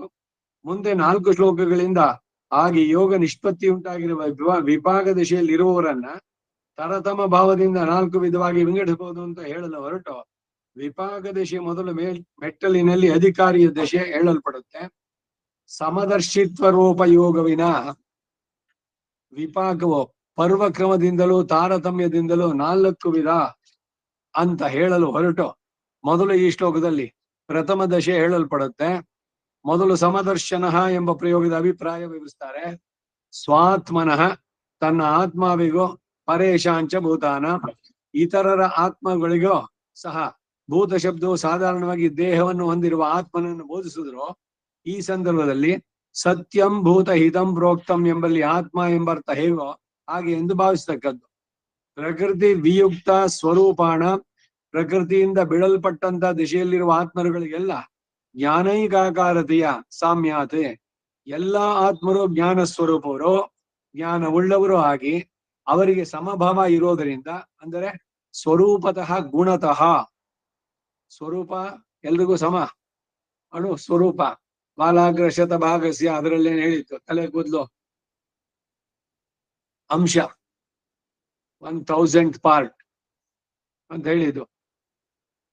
ಸ್ವರೂಪತಃ ಗುಣತಃ ಎಲ್ಲರೂ ಸಮವಾದ್ದರಿಂದ ಮತ್ತು ವೈಷಮ್ಯಸ್ಯ ಚ ಅವರುಗಳಿಗೆ ಈಗಿರುವ ಸ್ಥಿತಿಯಲ್ಲಿ ತಾರತಮ್ಯ ರೂಪ ವ್ಯತ್ಯಾಸ. ಯಾಕೆಂದ್ರೆ ಅವರವ್ರ ಕರ್ಮದ ಪ್ರಕಾರ ಬೇರೆ ಬೇರೆ ಶರೀರ ಪಡೆದಿರೋದು, ಅಲ್ಲಿ ವ್ಯತ್ಯಾಸ. ಪ್ರಕೃತಿಗತತ್ವಾತೆ ಕರ್ಮಾನುಸಾರ ಬಂದ ಪ್ರಕೃತಿ ಅಂದರೆ ದೇಹವನ್ನು ಹೊಂದಿರೋದ್ರಿಂದ ಯೋಗಯುಕ್ತಾತ್ಮ ಯೋಗದಲ್ಲೇ ಸಂಬಂಧಿಸಿದ ಮನಸ್ಸುಳ್ಳವನು ಅಥವಾ ಯೋಗದಿಂದ ಆತ್ಮಸ್ವರೂಪ ಜ್ಞಾನವನ್ನು ಹೊಂದಿದವನು. ಆ ಕಾರಣದಿಂದಲೇ ಪ್ರಕೃತಿ ವಿಯುಕ್ತೇಶು ದೇಹದಿಂದ ಬಿಡಲ್ಪಟ್ಟ ಆತ್ಮರಲ್ಲಿ ಸರ್ವತ್ರ ಸಾರ್ವತ್ರಿಕವಾಗಿ ಜ್ಞಾನೈಕಾಕಾರತೆಯ ಜ್ಞಾನರೂಪಗಳಾಗಿರೋದ್ರಿಂದ ಸಮದರ್ಶನ ಸಮವಾದ ದೃಷ್ಟಿಯುಳ್ಳವನು. ಸರ್ವಭೂತಸ್ಥಂ ಸಮಸ್ತ ದೇಹಗಳಲ್ಲಿರುವ ಆತ್ಮಗಳನ್ನ ಆತ್ಮಾನಂ ತನ್ನ ಆತ್ಮವನ್ನಾಗಿ ಈಕ್ಷತೆ ನೋಡ್ತಾನೆ. ನನ್ನ ಆತ್ಮಕ್ಕೂ ಈಗ ಒಂದು ಕಿವಿನಲ್ಲಿರೋ ಆತ್ಮಕ್ಕೂ ಏನು ವ್ಯತ್ಯಾಸವೇ ಇಲ್ಲ. ಈ ಆತ್ಮದ ಸಹಜ ದರ್ಶನ ಬಂದಾಗ ಯಾರು ಯಾರನ್ನ ಕೊಲ್ಲೋದು, ಯಾರ ಮೇಲೆ ಏನ್ ಬೇಸರ ತೋರಿಸ್ಬೇಕು, ಇದು ದುಷ್ಟ ಜಂತು ಅದು ಇದು ಅಂತಾನೆ ಏನಾದ್ರು ಕಾಣಿಸುತ್ತಾ? ಎಲ್ಲ ಕಡೆನೂ ಬರೀ ಆತ್ಮನೇ ಕಾಣೋದು. ಹಾಗೆ ಎಲ್ಲರಲ್ಲೂ ಈ ಆತ್ಮನನ್ನು ನೋಡುವ ಭಾವವನ್ನು ಬೆಳೆಸ್ಕೊಳ್ಬೇಕು. ಎಲ್ಲರೂ ಸಮರು, ನನ್ನಲ್ಲಿರೋ ಆತ್ಮ ಅದರ ಹಾಗೇನೆ ಅವುಗಳು ಕೂಡ ಅಷ್ಟೇ. ಜ್ಞಾನ ಗುಣಕ, ಜ್ಞಾನ ಸ್ವರೂಪ ಜ್ಞಾನ ಗುಣಕಃ ಎರಡರಿಂದ. ಈ ವಾಕ್ಯಗಳ ಅಭಿಪ್ರಾಯ ಏನು ಎನ್ನುವುದನ್ನ ಮುಂದಿನ ವಾಕ್ಯದಿಂದ ವ್ಯಕ್ತಪಡಿಸ್ತಾರೆ. ಸರ್ವಭೂತ ಸಮಾನಾಕಾರಂ ಸ್ವಾತ್ಮಾನಂ ತನ್ನ ಆತ್ಮವನ್ನ ಇತರ ಸಮಸ್ತ ದೇಹಿಗಳಲ್ಲಿರುವ ಆತ್ಮರುಗಳಿಗೆ ಸಮಾನವಾದ ಸ್ವರೂಪ ಗುಣ ಉಳ್ಳದ್ದಾಗಿಯೂ ಇತರ ಸಮಸ್ತ ದೇಹದಲ್ಲಿರುವ ಆತ್ಮರುಗಳನ್ನ ತನ್ನ ಆತ್ಮಾವಿಗೆ ಸಮಾನವಾದಂತಹ ಸ್ವರೂಪಾದಿಗಳುಳ್ಳವಾಗಿಯೂ ಪಶ್ಯತಿ ಇತ್ಯರ್ಥಃ. ಎಲ್ಲ ಆತ್ಮಗಳು ಈ ಆತ್ಮನ ಒಳಗಡೆ ಇದೆ ಅಂತಲ್ಲ ಅರ್ಥ. ಅಲ್ಲಿರೋದು ಇಲ್ಲಿರೋದು ಎಲ್ಲವೂ ಸಮ. ಈ ಆತ್ಮ ಹೇಗಿದೆಯೋ ಹಾಗೇನೆ ಎಲ್ಲರಲ್ಲಿರೋ ಆತ್ಮ. ಆದ್ರೆ ಅವ್ರು ಮಾಡಿರೋ ಕರ್ಮದಿಂದ ಅವನು ಪಂಡಿತ, ಇವನು ಚಂಡಾಲ, ಅದು ನಾಯಿ, ಇದು ಗವಿ ಹಸ್ಮಿನಿ ಹಸು ಪ್ರಾಣಿ ಅಂತ ಬೇರೆ ಬೇರೆ ಹೊರಗಿನ ಆ ಶರೀರದಿಂದ ಅವುಗಳನ್ನ ಐಡೆಂಟಿಫೈ ಮಾಡೋದು. ಆದ್ರೆ ಅಲ್ಲಿ ಒಳಗಿರುವ ಆತ್ಮ ಅವೆಲ್ಲವೂ ಒಂದೇ. ಪಶ್ಯತಿ ಇತ್ಯರ್ಥ. ಈ ಅಭಿಪ್ರಾಯವನ್ನೇ ಸಮರ್ಥನೆ ಮಾಡಿ ಹೇಳ್ತಾರೆ.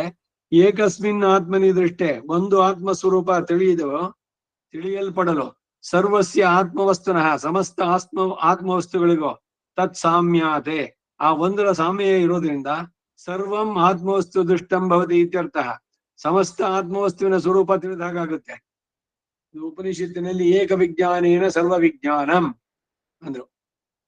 ಈಗ ಮಣ್ಣು ಅದರ ಸ್ವರೂಪ ಲಕ್ಷಣಗಳು ಇವೆಲ್ಲ ನಿಮ್ಗೆ ಗೊತ್ತಿದ್ರೆ ಮಣ್ಣಿನಿಂದ ಮಾಡಿದ್ ಏನೇ ಇಟ್ರು ಕೂಡ ನೀವು ಐಡೆಂಟಿಫೈ ಮಾಡಿದ್ರಿ. ಇದು ಮಣ್ಣಿನ ಮೂರ್ತಿ, ಸುಧಾ ಮೂರ್ತಿ ಪೇಂಟ್ ಮಾಡಿದ್ದಾರೆ ಮೇಲೆ ಎಲ್ಲ ಮಣ್ಣಿಂದದು. ಇದು ತಟ್ಟೆ, ಅದು ಲೋಟ, ಇದು ಕುಡಿಕೆ, ಅದು ಮಡಿಕೆ, ಏನೇ ಮಾಡಿಟ್ರು ಕೂಡ ಮಣ್ಣಿಂದು, ಅದು ಮಣ್ಣಿಂದು. ಇಲ್ಲ ಚಿನ್ನದ್ದಾದ್ರೆ ಎಲ್ಲವೂ ಚಿನ್ನದ್ದು ಗೊತ್ತಾಗತ್ತೆ. ಸ್ಪೂನು, ಸರವೋ, ಓಲೆನೋ ಏನ್ ಮಾಡಿದ್ರು ಕೂಡ ಏಕ ವಿಜ್ಞಾನೇನ ಸರ್ವ ವಿಜ್ಞಾನ. ಆ ರೀತಿನಲ್ಲಿ ತನ್ನ ಆತ್ಮದ ಸ್ವರೂಪ ತಿಳಿದ್ರೆ ಬೇರೆ ಎಲ್ಲರಲ್ಲೂ ಇರುವಂತಹ ಆತ್ಮಗಳು ಅವುಗಳ ಶುದ್ಧ ರೂಪದಲ್ಲಿ ಸಮ ಅನ್ನೋದನ್ನೇ ಇಲ್ಲಿ ಹೇಳೋದು. ಸರ್ವಸ್ಯ ಆತ್ಮವಸ್ತುನಃ ತತ್ ಸಾಮ್ಯಾತಿ ಸರ್ವಂ ಆತ್ಮವಸ್ತು ದೃಷ್ಟಂ ಭವತಿ ಇತ್ಯರ್ಥಃ. ಸಮಸ್ತ ಆತ್ಮವಸ್ತುವಿನ ಸ್ವರೂಪ ತಿಳಿದ ಹಾಗಾಗುತ್ತೆ ಎಂಬ ಅಭಿಪ್ರಾಯ. ಎಲ್ಲಾ ಆತ್ಮರ ಸ್ವರೂಪವು ಒಂದೇ ಆಗಿರೋದ್ರಿಂದ ಸ್ಥಾಲಿ ಪುಲಾಕ ನ್ಯಾಯದ ಪ್ರಕಾರ ಒಂದು ಸ್ವರೂಪ ತಿಳಿದ್ರೆ ಎಲ್ಲದರ ಸ್ವರೂಪ ತಿಳಿದ ಹಾಗೆ. ಸ್ಥಾಲಿ ಪುಲಾಕ ಅನ್ನೋದು ಹಿಂದೆ ನೋಡಿದ್ವಿ ನಾವು, ಅನ್ನವನ್ನು ಮಾಡೋದಕ್ಕೆ ಕುಕ್ಕರ್ನಲ್ಲೇ ಆಗ್ಲಿ ಇವಾಗ ಇಡೋದು. ಒಂದು ಅನ್ನ ಪೂರ ಬೆಂದಿದ್ಯಾ ಅಂತ ನೋಡ್ತಾ ಇದ್ರು ಕುದಿಯೋದಕ್ಕೆ ಡೈರೆಕ್ಟ್ ಆಗಿ ಇಟ್ಟಾಗ. ಒಂದು ಕಾಳ ನಿಚಕ್ ನೋಡಿದ್ರೆ ಅದು ಎಲ್ಲದಕ್ಕೂ ಅನ್ವಯ ಏನಿದೆ ಸ್ಟೇಟು ಅಂತ. ಹಾಗೆ ಸ್ಥಾಲಿ ಪುಲಾಕ ನ್ಯಾಯದ ಪ್ರಕಾರ ಒಂದರ ಸ್ವರೂಪ ತಿಳಿದ್ರೆ ಎಲ್ಲದರ ಸ್ವರೂಪನೂ ತಿಳಿದ ಹಾಗೆ ಅನ್ನೋದು ಅಭಿಪ್ರಾಯ. ಹೇಗೆಂದ್ರೆ ಸರ್ವತ್ರ ಸಮದರ್ಶಿನ ಇದು ವಚನಾತ್. ಯೋಗ ಯಾಜ್ಞವಲ್ಕ್ಯ ಸ್ಮೃತಿಯಲ್ಲಿ ಯಾಜ್ಞವಲ್ಕ್ಯ ಸ್ಮೃತಿ ಒಂದು, ಯೋಗ ಯಾಜ್ಞವಲ್ಕ್ಯ ಅಂತ. ಯೋಗ ವಾಸಿಷ್ಠ ಅಂತ ಒಂದು ಗ್ರಂಥ ಇದೆ, ಯೋಗದಲ್ಲಿ ಇದ್ ಮಾಡುವಂತಹದ್ದು. ಪತಂಜಲಿ ಬರೆದಂತ ಯೋಗ ದರ್ಶನ. ಈ ಯೋಗ ಯಾಜ್ಞವಲ್ಕ್ಯದಲ್ಲಿ ಅಲ್ಲೂ ಕೂಡ ಹೀಗೆ ಇದೆ. ಗೀತೆ 5:18 ಹೇಳಿರೋದ್ರಿಂದಲೂ ಕೂಡ, ಮತ್ತೆ ಮುಂದೆ 33ನೇ ಶ್ಲೋಕದ ಯೋಯಂ ಯೋಗಸ್ತ್ವಯ ಪ್ರೋಕ್ತಃ ಎಂಬಲ್ಲಿ ಅನುವಾದ ಮಾಡಿ ಹೇಳಿರೋದ್ರಿಂದಲೂ, ಮತ್ತು ಈ ಅಭಿಪ್ರಾಯವೇ ಹಿಂದೆ ನಿರ್ದೋಷಮ್ಮಿ ಸಮಂ ಬ್ರಹ್ಮ ಇತಿ ವಚನಾಚ ಅಂತ ಹೇಳಿರೋದ್ರಿಂದ ಆತ್ಮರುಗಳೆಲ್ಲ ಜ್ಞಾನೈಕಾಕಾರತೆಯಿಂದ ಸಮರು. ಇದರಿಂದ ತನ್ನ ಮತ್ತು ಇತರರ ಆತ್ಮರುಗಳೆಲ್ಲ ಸ್ವರೂಪತಃ ಎಲ್ಲ ಸಮ ಅಂತ ಹೇಳಲ್ಪಟ್ಟಿದ್ದು. ಆ ಸ್ವರೂಪ ಎಂತಹದ್ದು ಅಂದ್ರೆ ಜ್ಞಾನೈಕ ಆಕಾರತೆಯ ಎಂಬುದರಿಂದ ಜ್ಞಾನ ರೂಪವಾದದ್ದು ಅಂತ ಹೇಳ್ತಾರೆ. ಆದ್ರೆ ಲೋಕದಲ್ಲಿ ಸಾಮ್ಯ ತೋರದೆ ಪರಸ್ಪರ ಭೇದವೇ ತೋರುತ್ತದೆಯಲ್ಲ. ಕಾರಣ ಏನು ಅಂದ್ರೆ ಪ್ರಕೃತಿ ಗತತ್ವಾತೆ ಅಂತ ವ್ಯಕ್ತಪಡಿಸಿದ್ದಾರೆ.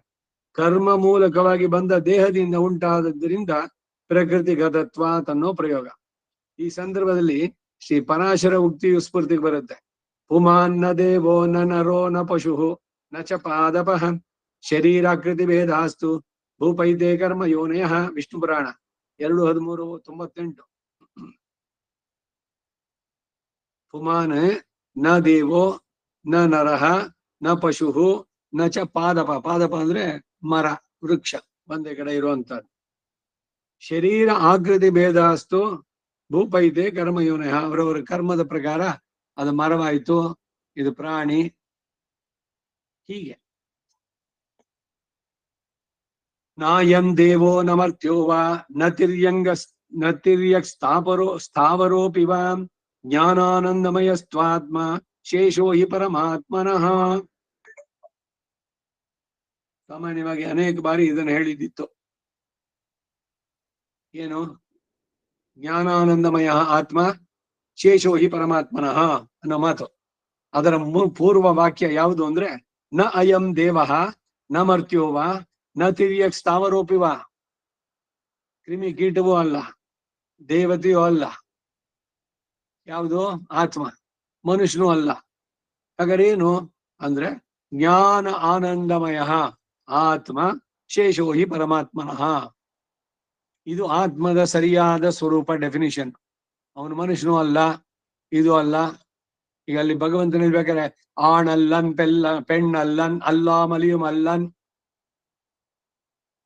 ಪುರುಷನೂ ಅಲ್ಲ, ಗಂಡಸು ಅಲ್ಲ, ಹೆಂಗಸು ಅಲ್ಲ, ನಪುಂಸಕವೂ ಅಲ್ಲ. ಪುರುಷ ಅಲ್ಲ, ಸ್ತ್ರೀ ಅಲ್ಲ ಅಂದ್ರೆ ಏನಾಗ ನಪುಂಸಕನ? ಅವನು ಅಲ್ಲ. ಅವನು ಪ್ರಾಣಿ ಅಲ್ಲ, ವೃಕ್ಷ ಅಲ್ಲ.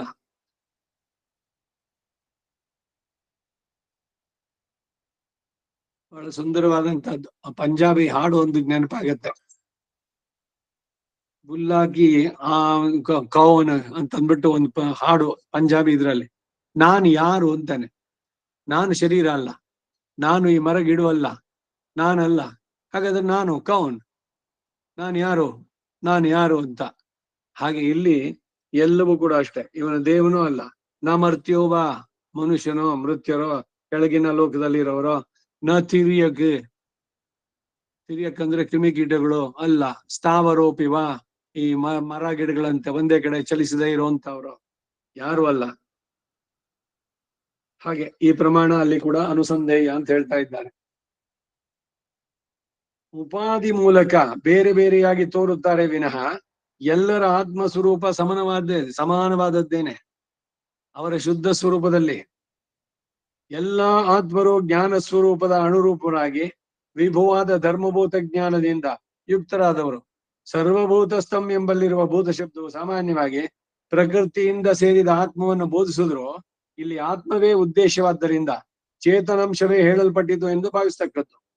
ಯೋಗಯುಕ್ತ ಆತ್ಮ ಅಂದ್ರೆ ಯೋಗದಲ್ಲಿ ನಿಯಮಿಸಲ್ಪಟ್ಟ ಮನಸ್ಸುಳ್ಳವರು ಎಂದಾಗಲಿ, ಅಥವಾ ಯೋಗ ಸಮಾಧಿಯನ್ನ ಹೊಂದಿದ ಆತ್ಮ ಸ್ವರೂಪ ಉಳ್ಳವರು ಎಂದಾಗಲಿ ಅರ್ಥ ಮಾಡಬಹುದು. ಇಲ್ಲಿ ಕೆಲವರು ಆತ್ಮ ಶಬ್ದಕ್ಕೆ ಪರಮಾತ್ಮ ಎಂದು ಅರ್ಥ ಮಾಡಿದ್ದಾರೆ.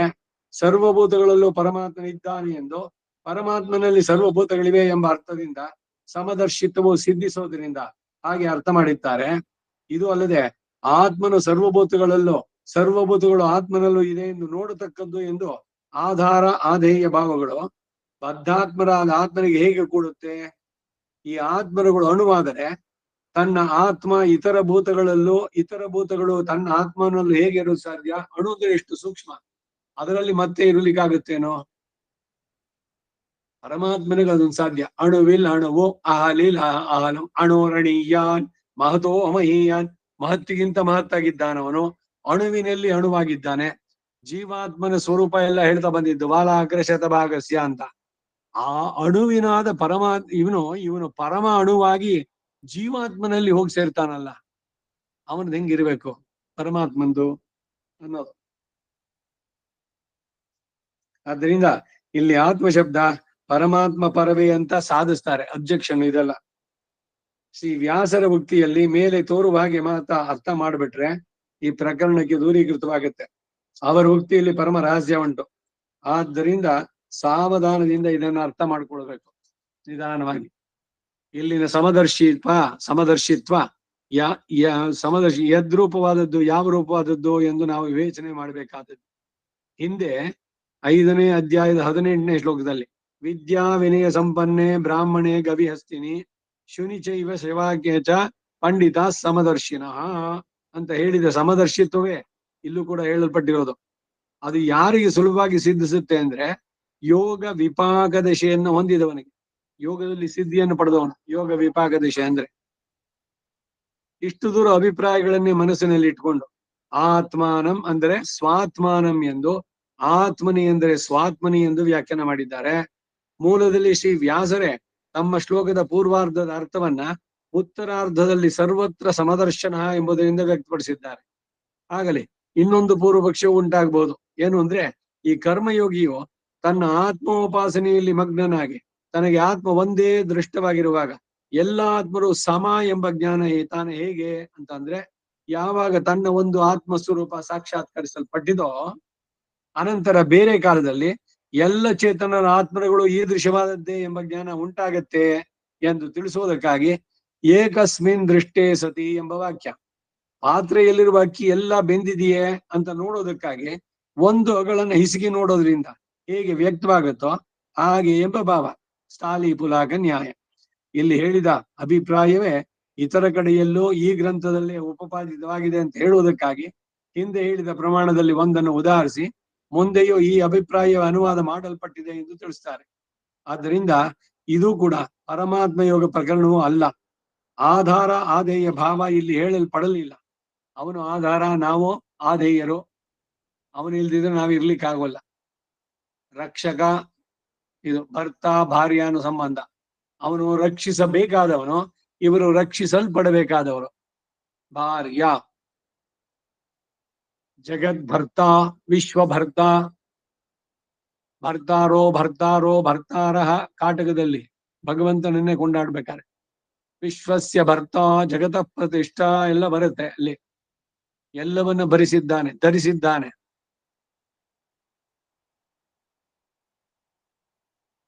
ಹಾಗಾಗಿ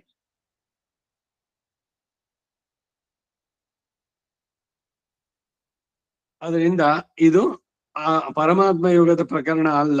ಆಧಾರ ಆಧೇಯ ಭಾವ ಇಲ್ಲಿ ಹೇಳಲ್ಪಡ್ಲಿಲ್ಲ. ಜೀವ ಪರಮಾತ್ಮ ಐಕ್ಯ ಕೂಡ ಹೇಳಲಿಲ್ಲ. ಎಲ್ಲ ಜೀವರು ಒಂದೇ ಐಕ್ಯ ಅದು ಅಲ್ಲ.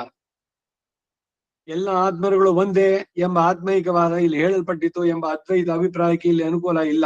ಏಕೆಂದ್ರೆ ಸರ್ವತ್ರ ಸಮದರ್ಶನ ಎಂಬ ಪ್ರಯೋಗ ಇದ್ದರಾದ್ರೂ ಸ್ವಲ್ಪ ಮಟ್ಟಿಗೆ ವಾದಕ್ಕೆ ಬಲ ಇರ್ತಿತ್ತು.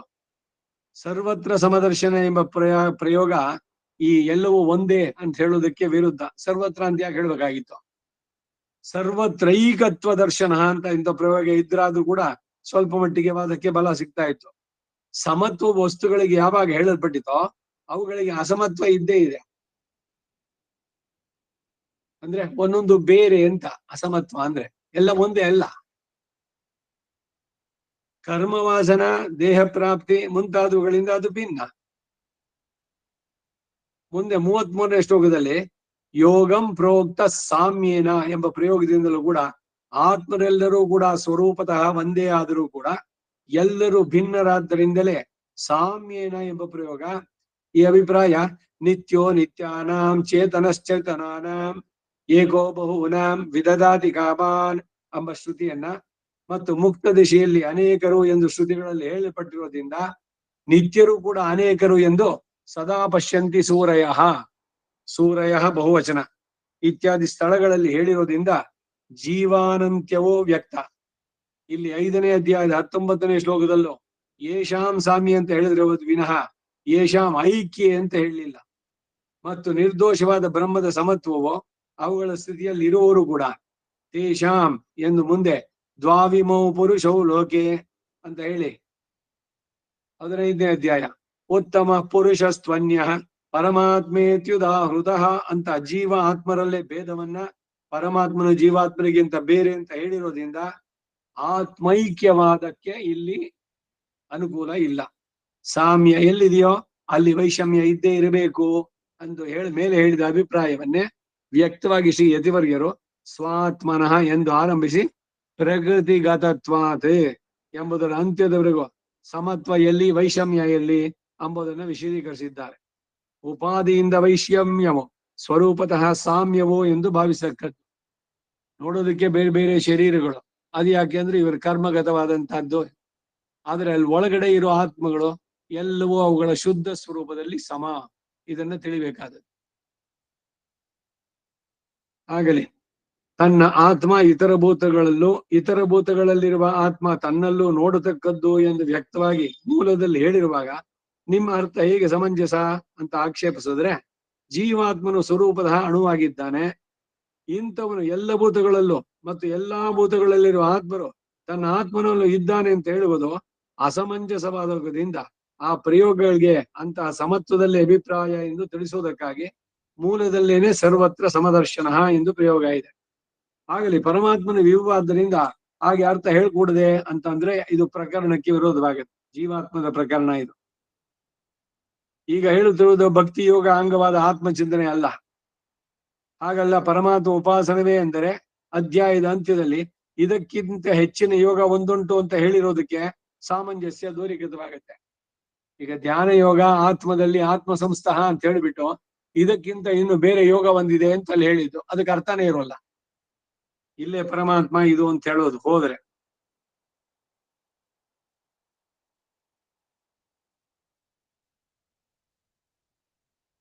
ಅದು ಅಲ್ಲದೆ ಮುಂದಿನ ಶ್ಲೋಕದಲ್ಲಿ ಪುನರುಕ್ತಿ ದೋಷ ಪ್ರಾಪ್ತವಾಗುತ್ತೆ. ಮುಂದೆ 33ನೇ ಶ್ಲೋಕದಲ್ಲಿ ಅರ್ಜುನ ಪ್ರಶ್ನೆಯಲ್ಲಿ ಸಾಮ್ಯ ಮಾತ್ರವೇ ತೋರುತ್ತದೆ ವಿನಃ ಪರಮಾತ್ಮನು ಪರಸ್ಪರ ಆಧಾರ ಆಧೇಯ ಭಾವ ಎಂದರೆ ಐಕ್ಯ ಅಲ್ಲಿ ತೋರಿ ಬರೋದಿಲ್ಲ. ಆದ್ದರಿಂದ ಜೀವಾತ್ಮರುಗಳು ಪ್ರಕೃತಿ ವಿಯುಕ್ತ ದಿಶೆಯಲ್ಲಿ ಸ್ವರೂಪವೋ ಜ್ಞಾನ ಏಕಾಕಾರತೆಯಿಂದ ಸಮವಾದ ಪ್ರಯುಕ್ತ ಅವರುಗಳ ಸಾಮ್ಯ ಮಾತ್ರ ಇಲ್ಲಿ ಹೇಳಲ್ಪಟ್ಟಿತು ಅಂತ ಭಾವಿಸ್ತಕ್ಕದ್ದು. ಈಕ್ಷತೆ ಎಂಬ ಕ್ರಿಯಾಪದ ಇರೋದ್ರಿಂದ ತನ್ನ ಆತ್ಮಚಿಂತನದಿಂದ ತನ್ನ ಆತ್ಮ ಸ್ವರೂಪ ಯಾವಾಗ ದೃಷ್ಟವಾಯಿತೋ ಆಗ ಇತರರ ಆತ್ಮ ಸ್ವರೂಪವೂ ಸಹ ಹಾಗೆಯೇ ಉಳುಗಿಸಬಹುದು ಎಂಬ ಭಾವ ಇಲ್ಲಿ ತೋರು ಬರುತ್ತೆ. ಸ್ಥಾಲಿಪುಲಾಕ ನ್ಯಾಯದಲ್ಲಿ ಇದ್ದಂತೆ. ಮುಂದಿನ ಶ್ಲೋಕ 30ನೇದು.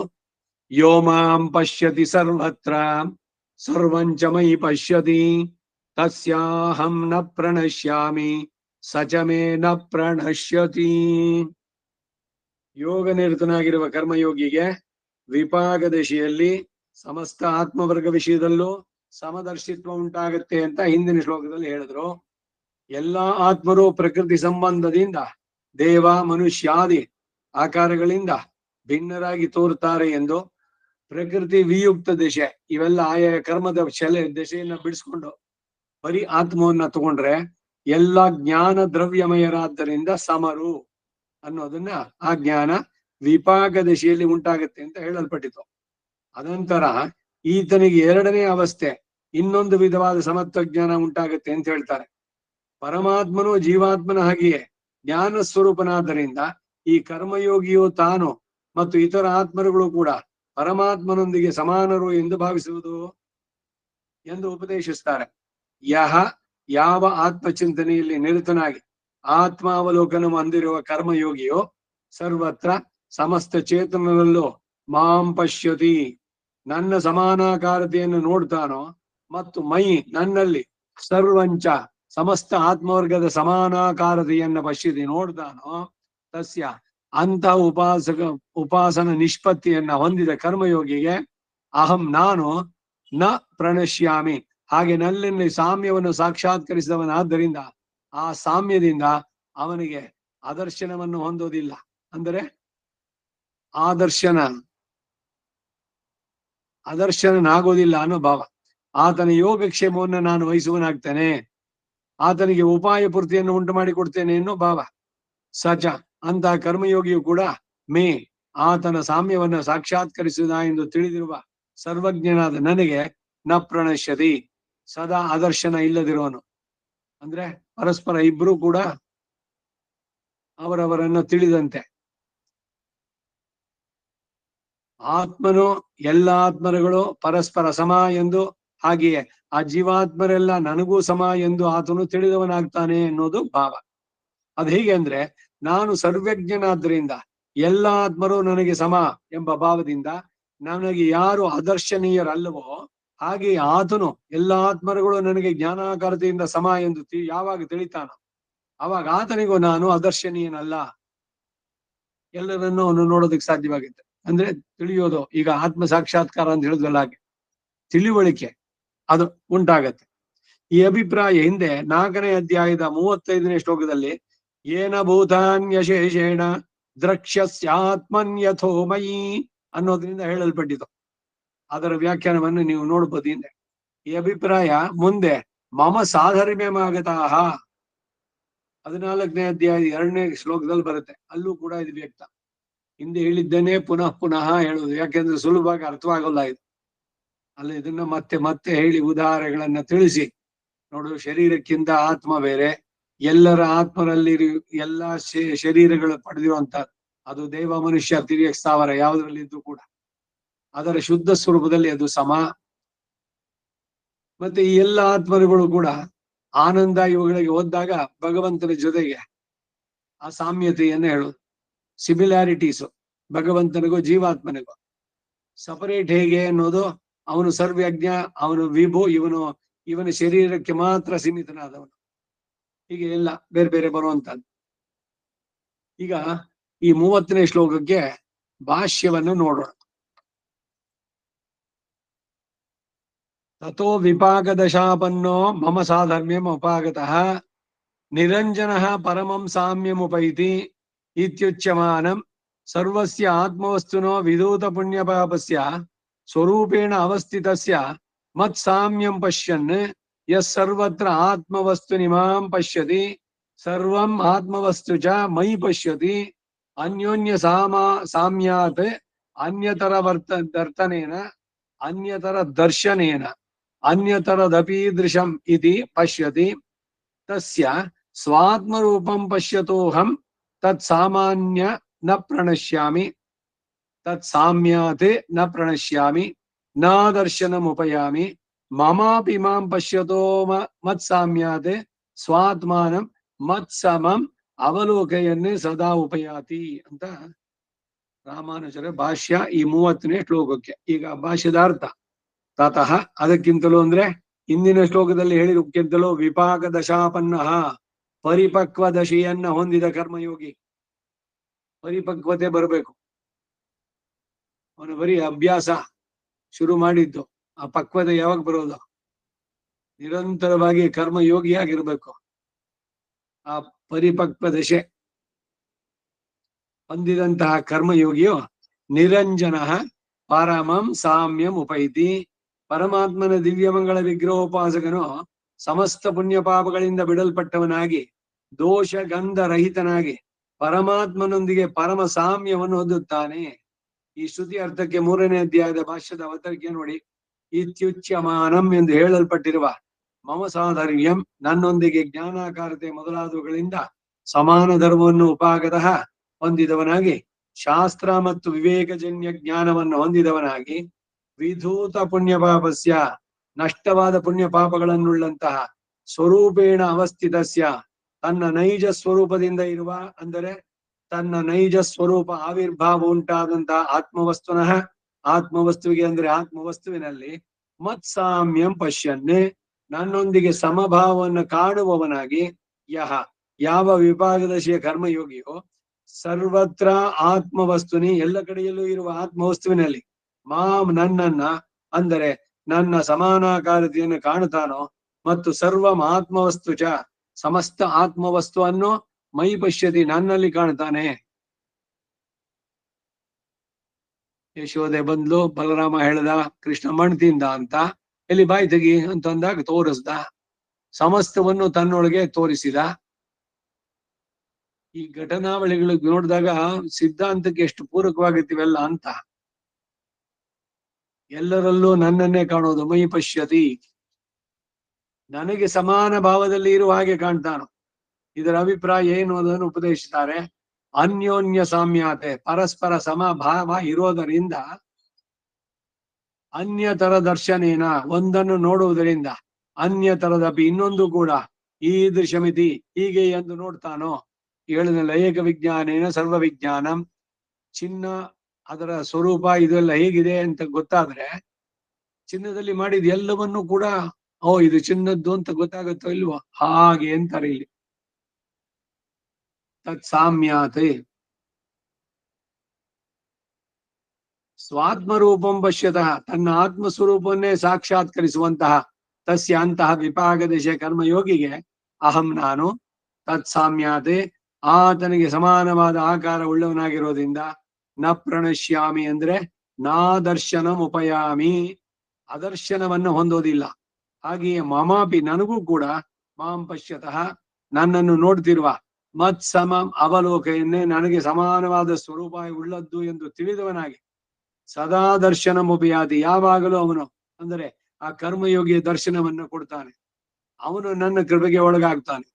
ಈ ಕೊನೆಯ ವಾಕ್ಯ ಸಚಮೇ ನ ಪ್ರಣಶ್ಯತಿ ಅನ್ನೋದರ ತಾತ್ಪರ್ಯ. ಅಂದ್ರೆ ಕಡಲ್ಗೆ ಆಲೋಂ ನಾನೇ ಎನ್ನೋ ಇವತ್ತು ಅನುಸಂಧಾನ ಬೆಳಗ್ಗೆ 10:30 1 ಗಂಟೆಯ ತನಕ ಉಪವಾಸ ಭಗವಂತನ ಹತ್ರ ಇದ್ವಿ. ಇವತ್ತು ವರದರಾಜನ ಇದನ್ನೆಲ್ಲ ಕೊಂಡಾಡಿದ್ದಾಯ್ತು. ವರದರಾಜ ಪಂಚಾಶತ್ತು, ವರದರಾಜ ಸ್ತವ ಇವುಗಳೆಲ್ಲ ನಮ್ಮಾಳ್ವಾರ್ದು ಕೂಡ ಅದ್ರಲ್ಲಿ ಬರ್ಬೇಕಾದ್ರೆ ಎಲ್ಲವೂ ನಾನೇ ನಾನೇ, ಏನಿದು ನಾನೇ ನಾನೇ ಅಂತ ಹೇಳ್ಕೊಂಡ್ರು. ನಾನು ಅನ್ನೋದು ಹೋಗ್ಬೇಕು ಅಂತ ಹೇಳ್ತಲ್ಲ ಅಂದ್ರೆ ಅವರಿಗೆ ಅದ್ವೈತ ಭಾವ ಅಂತ ಅಲ್ಲಿ. ಅಂದ್ರೆ ಭಗವಂತನಿಗೂ ಅವ್ರಿಗೂ ಬೇರೆ ಸಾಮ್ಯತೆ ಎಲ್ಲಿಗೆ ಅಂತಂದ್ರೆ ಎಲ್ಲವೂ ನಾನೇ ಆಗಿದ್ದಾನೆ ಅಂತಾರೆ ಅವರು. ಕಾಣ್ ಎನ್ನ ದಿಶೆಯೆல்லாம் ನಾನೇ ಎನ್ನುಂ, ಕಾಣ್ ಎನ್ನ ಈ ಕಡಲೆல்லாம் ನಾನೇ ಎನ್ನುಂ, ದೀಯಂ ವಾಯುಂ, ಪ್ರತಿಯೊಂದು ಸಮಸ್ತವೂ ಕೂಡ 10 ಪಾಶುರದಲ್ಲಿ ಹೇಳ್ಬೇಕಾದ್ರೆ ಎಲ್ಲ ನಾನೇ ನಾನೇ. ಹೀಗೆ ಮಮ ಸಾಧರ್ಮ್ಯಂ ಆಗತಃ.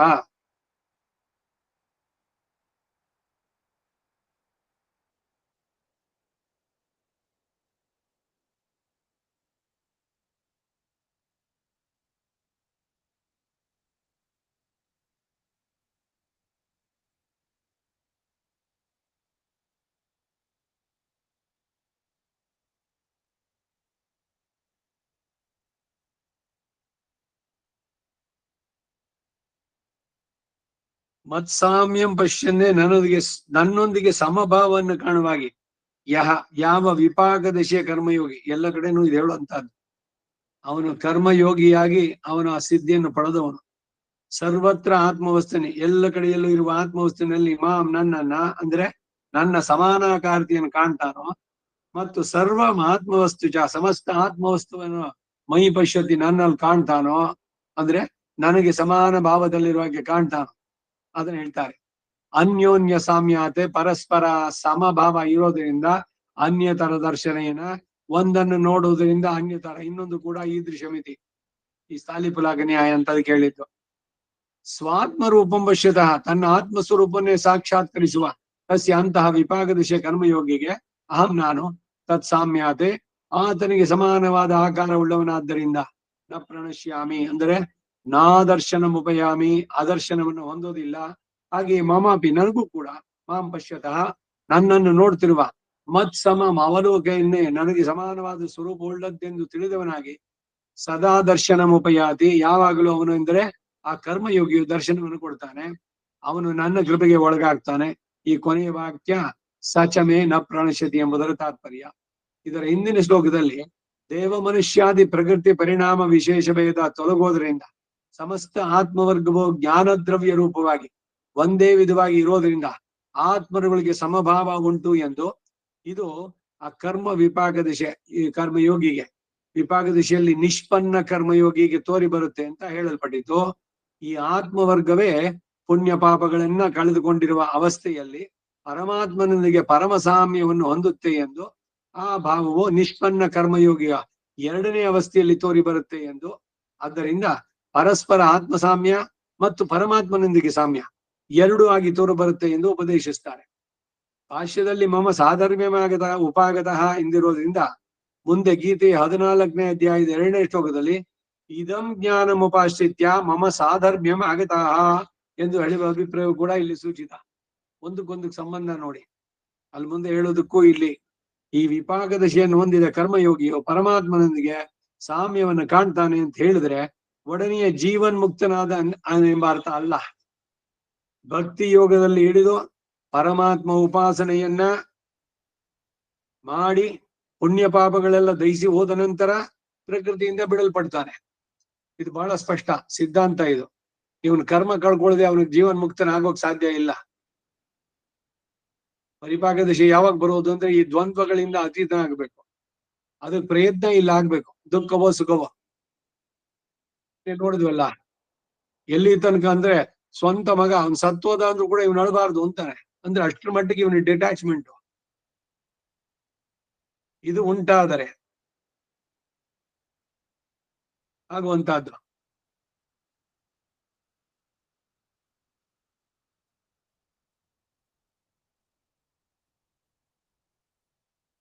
ಶ್ರುತಿ ಸಿದ್ಧವಾದ ಈ ಅಭಿಪ್ರಾಯವನ್ನ ಕರ್ಮ ವಿಪಾಕ ದಿಶೆಯಲ್ಲಿ ಯಾವಾಗ ತನ್ನ ಆತ್ಮ ಸ್ವರೂಪವನ್ನು ಸಾಕ್ಷಾತ್ಕರಿಸಿ ಎಲ್ಲ ಆತ್ಮರು ಹೀಗೆ ಪರಸ್ಪರ ಸಮರು ಎಂದು ತೋರಿತೋ ಮುಂದಕ್ಕೆ ಇವೆಲ್ಲವೂ ಪರಮಾತ್ಮನೊಂದಿಗೆ ಸಾಮ್ಯ ಉಳ್ಳದ್ದು ಎಂದು ತೋರಿ ಬರುತ್ತದೆ ಎಂಬ ಅಭಿಪ್ರಾಯ.